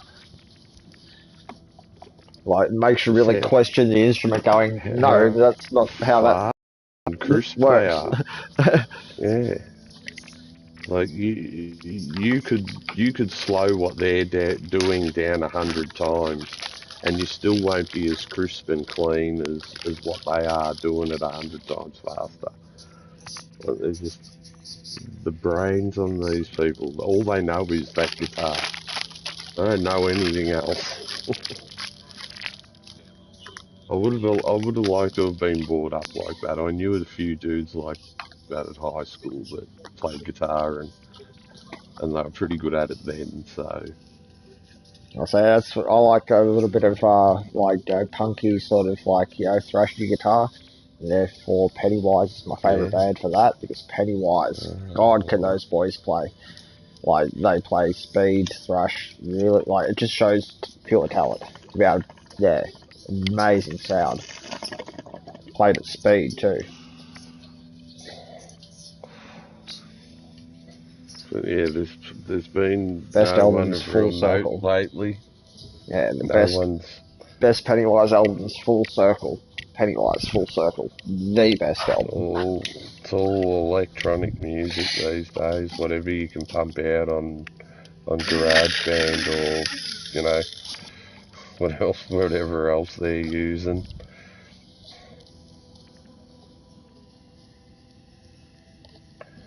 It's creative, but it's not creative enough. I want to see you play an instrument. Or if you're going to sing, at least have a band behind you playing instruments.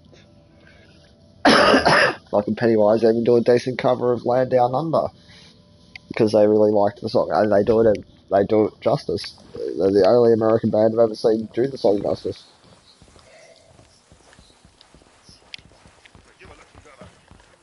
Yeah, that's a taboo song now anyway, because now we know they ripped it off. From? Where did they rip it off from? From Kookaburra Sits on the Old Gum Tree. Ah, really? Yeah. Really?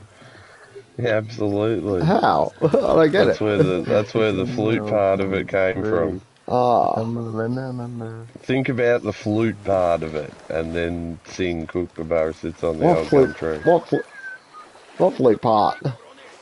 Yeah, there's an entire flute part in it. And so what? Just because of that one part, the rest of the song gets now labelled as a copy. Basically, that's No, yeah. no. They lost. They sampled. They sampled a bit. Yeah, they lost. Yeah, but they lost. The problem is they lost. I would have said that you sampled a bit. That's it. Own the song anymore or something. No, the rights, all the rights to the song now go to the people that wrote Kookaburra Sits on the Old Gum Tree. Fuck me, Dad. What a win. No Like, bullshit. What a win. No bullshit, TV. That's fucked. You can even look that one up, mate. They lost. Yeah, they did. To the people. Kookaburra Sits on the Old Gum Tree. That song they get the money from that song. Fuck off. That's no bullshit. That is no bullshit. They do. That's just I wrong, would not isn't pull it? your leg. Yeah, you can look it up, Chiefy. And pull me other fucking leg now. When you hear the original Kookaburra Sits on the Old Gum Tree, the original recording of it, it does sound very similar. Very, yeah. Actually, you probably have thought about that in the past, to be honest. Yes.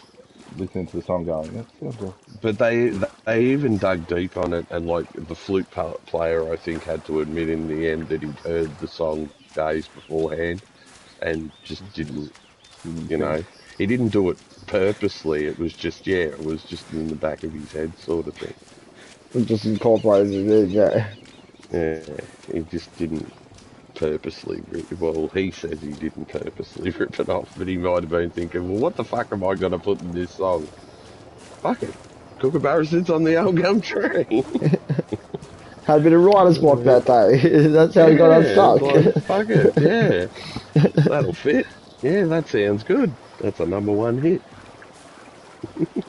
They'll kill my writer's block. Yeah. They lost. That was the thing, though. They lost. It's like, fuck, they lost, really. Figured it was a nursery rhyme. No.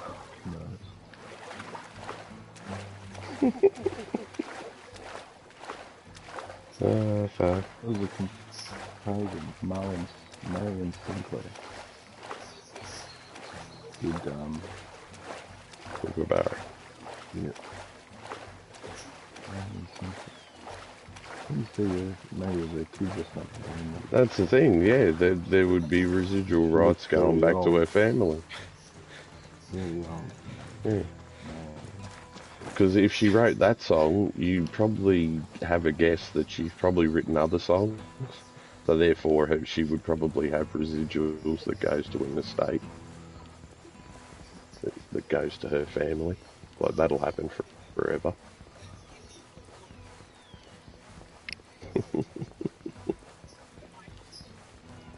Yeah, that's the way it works, GB. If they deem it, then it's so.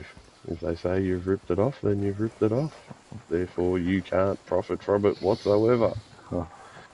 Here's an article. Kookaburra gets last laugh in Men at Work case. Kookaburra gets last laugh.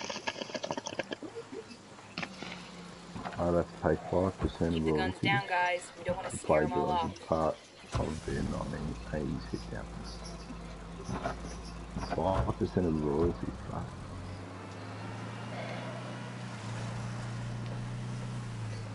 Great plagiarism. And it's just basically the flute part. It's not so much the rest of the song. Well, that's the thing. That's what sucks. That you get to claim everything, even with YouTube. But the rest of the song, as they said, the rest of the song is sort of structured around that flute part, and that's what it makes eerily sound more like the wasn't introduced the until other 2 song. years after they made Bandana. And then they introduced the flute riff. So they're saying, yeah, but they probably hadn't recorded the song by that Aussie stage. band plagiarised part of the song, which was penned in 1979, but only achieved worldwide success after a flute riff was introduced to the track 2 years later. Yeah. American music said the band stole the riff from the Children's. They went and stole the fucking They're even saying they full on stole it. In the old gums tree. Check it out, weapons case. I fucking always thought that. I honestly did. I reckon I did back in the day. You knew, Chiefy, you knew. It sounded so fucking exact same. I thought maybe they did take it away from that as a sort of a, you know, if you do, because it's like an Aussie song, it's an iconic Aussie song in school, and you use a little bit of the riff or whatever without even realising. Probably not using it unless. Ruined his career, the dude from Men at Work. They're onto us. Yeah, but it was only 5. Yeah, but it was reputation on the line.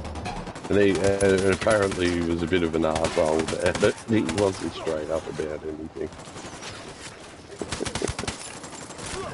Shit balls. Find some fucking cover. Got nothing to shoot at.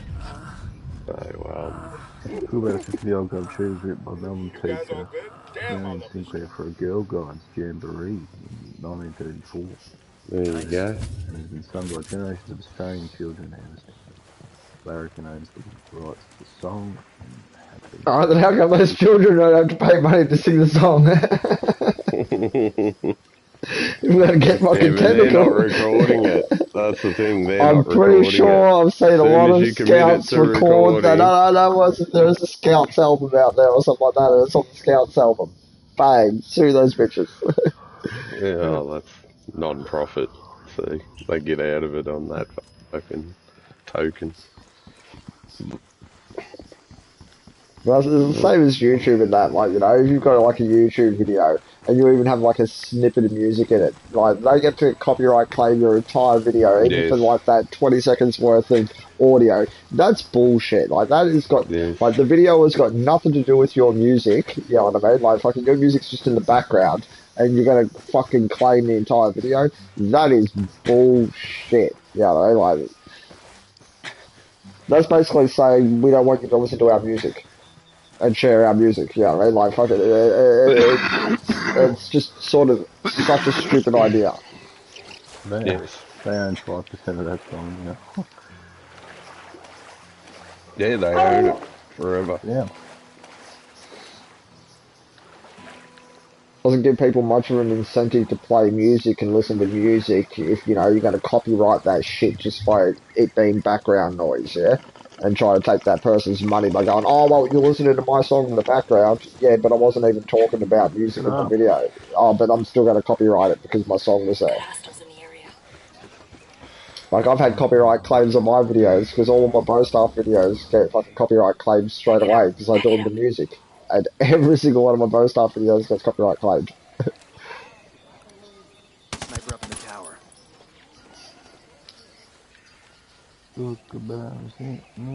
Eyes on a cartel heavy machine gunner. The dump. Where else? Yes, I used to love that song. Go, and the word go. And then again, your life.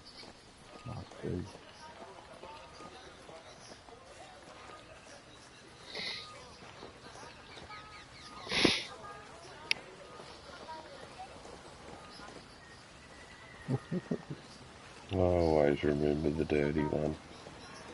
Kookaburra sits in the old gum tree, rooting every sparrow he can see. I do Laugh, the whole Kookaburra, thing. laugh, Kookaburra, now you've got VD. Got a target carrying submachine guns.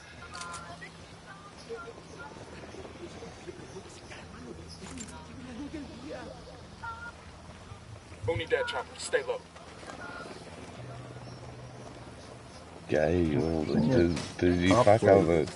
Does he fuck over male kookaburras? I'm not getting where they're going with this. Gay, your life must be when you fuck all those other male kookaburras during the day. Gay means happy, remember? Yes.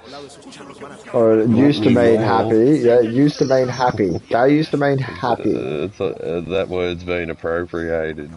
You know, because you used to have like a golden gay time, you know, which is an ice cream that they I happy time. like golden gay time. Yeah, and they had to fucking change the name from that because it's not fucking right, you know, to call it a golden Oh, there's gay still time and gay shit now. times. Are they?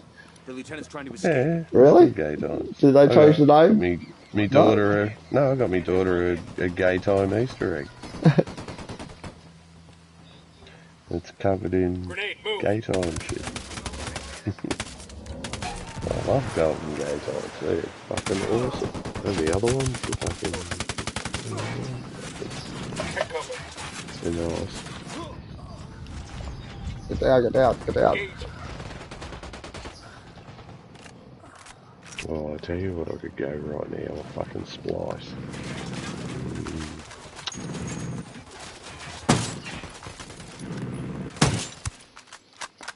Get off that fucking minigun, cunt.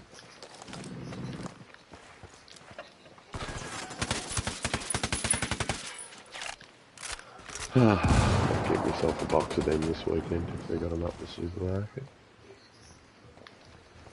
I got the C4 prime. Line. I'll say for dickhead. Yummy. Frag out. Get some.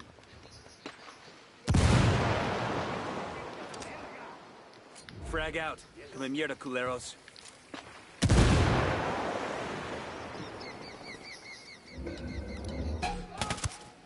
Grenade, move, move, move!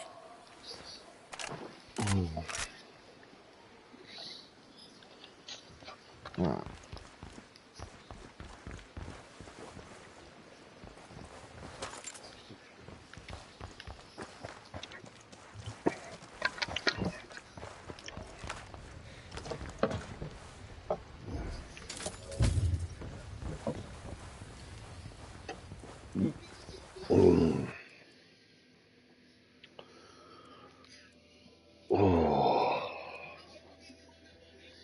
I've got to go to Seymour in the morning.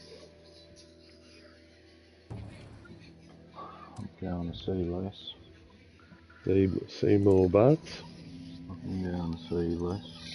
Going to see less. I'm going to see more. Fucking Seymour. Leeless. It's only 20 bags too. It's like, fuck all. Fucking point. But, I couldn't give a shit. It's going to take up half my day at least, so I'm good. Who the fuck has a wedding on Tuesday? Yeah, who was at the wedding on a Tuesday?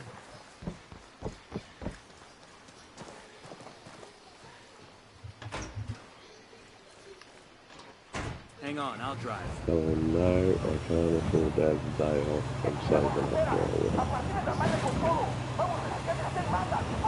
I'm not buying you a fucking wedding drink.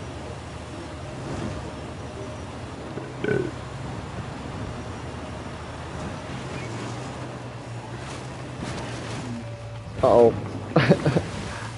Bad driving, Jace. Bad driving. Oh! That's a boat.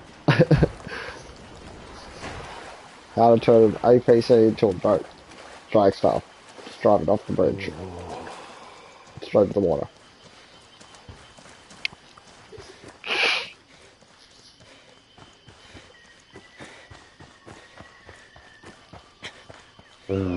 Fuck. I'm just gonna push through the winter now, cheeky. We'll be fucking holiday bound.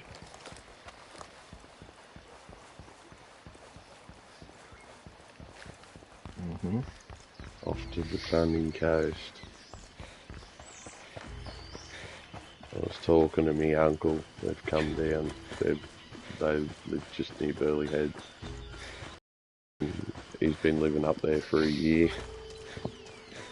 And he's saying he's worn pants twice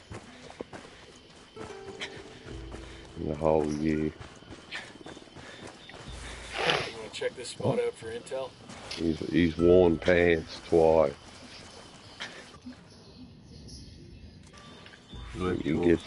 He gets around in shorts every day. Shorts and a t-shirt. Wakes up at 5:30 every day. Probably. He is 70 something. But yeah, shorts and a t-shirt every day, and he's worn pants twice, and the only reason why he wore pants is because they were going to a restaurant, and he didn't think he'd get in. He didn't think he'd get in his shorts, so he wore pants.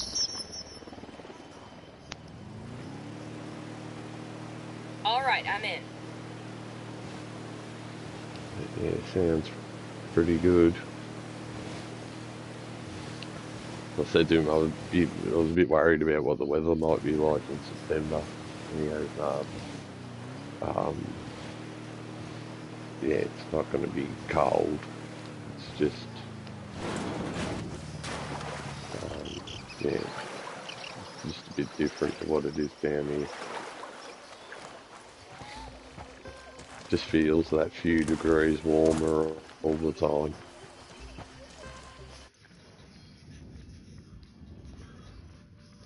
Sweet. Oh, big match.